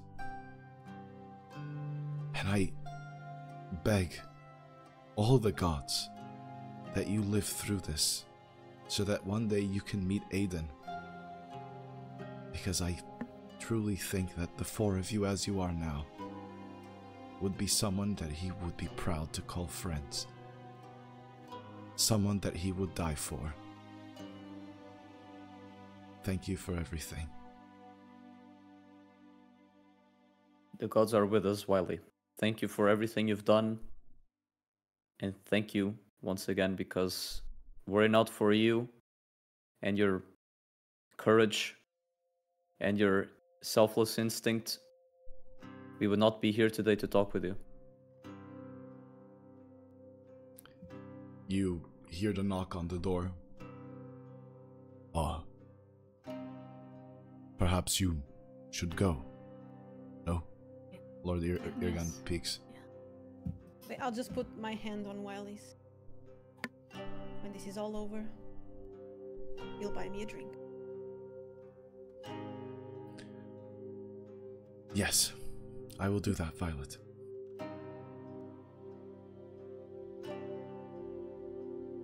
Let's fight for the freedom of our world. It's our world. It's not theirs to manipulate anymore. And Irgan, you see him weave his magic as he kind of pushes at reality. You see the door or the wall again crack open as this bright green light comes from the portal. Will you walk through? Mm-hmm. Yep. Proud. Head held high. While I pass through the guy that I don't remember the name. Irgan? Yeah. I'll give a little squeeze and a nod. He will smile at you. Fuck you. That was too far. May the huntress guide your step, Violet. Too nervous. We haven't slept, you know. May we get our revenge.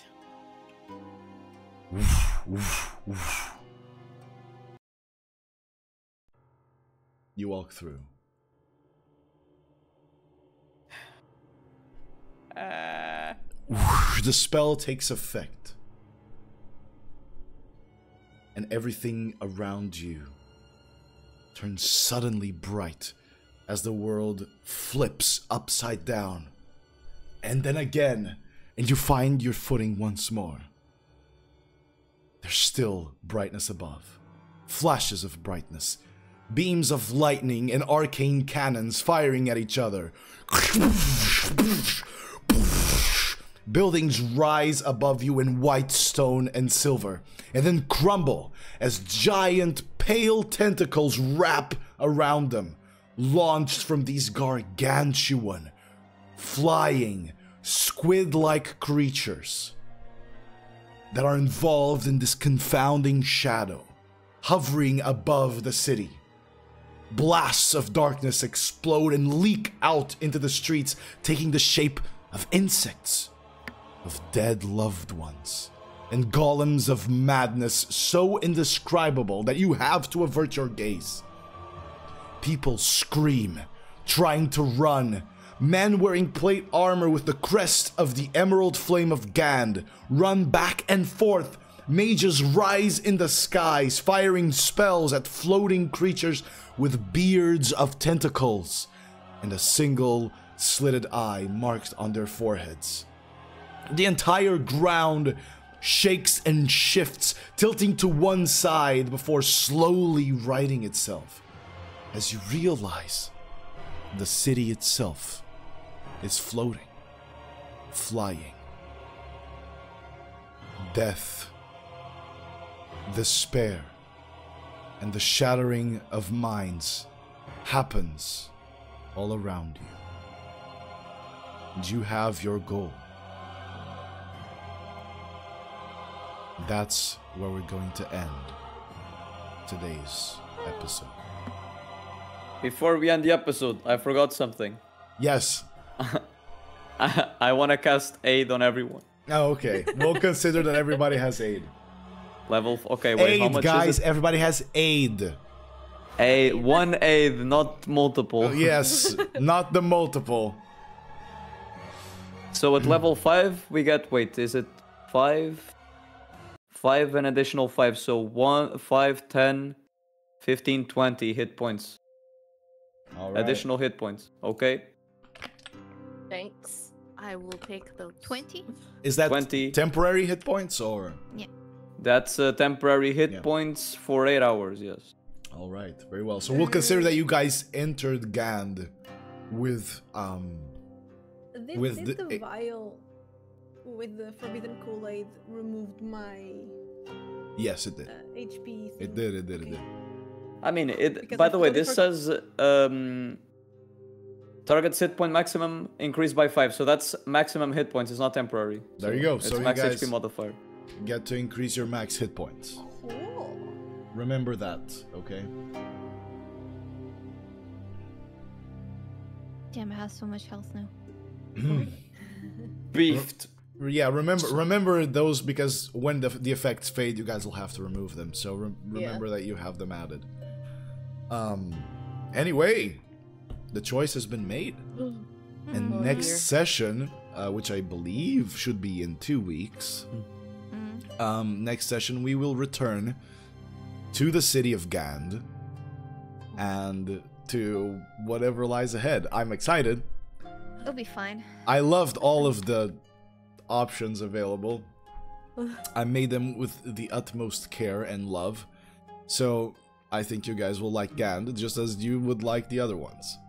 And maybe one day I can run you guys a one-shot of the other ones so that you can see what would happen.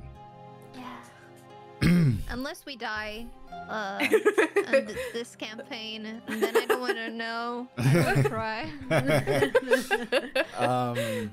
But yeah, great job, everyone. Awesome. My voice is dying, by the way.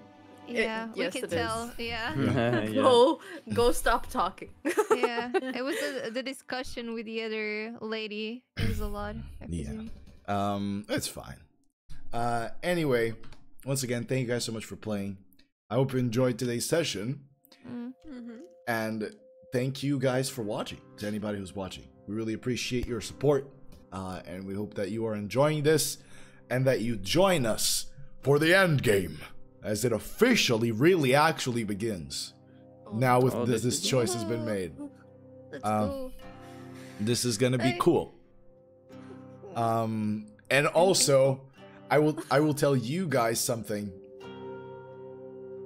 After you complete your quest here in Gandh, if you succeed, I will tell you a little secret, a little hint of things that you could have found in the other paths. Okay. Just it's a little tiny secret. I'll share it on stream. Yeah, a little taste. Maybe I'll share it on stream as well. Or I'll save it, and whenever we finish the campaign, I'll reveal it then. But yeah, thank you so much for watching. It's time for us to go. Bye bye, guys. Bye. Thank you. Bye. Take care.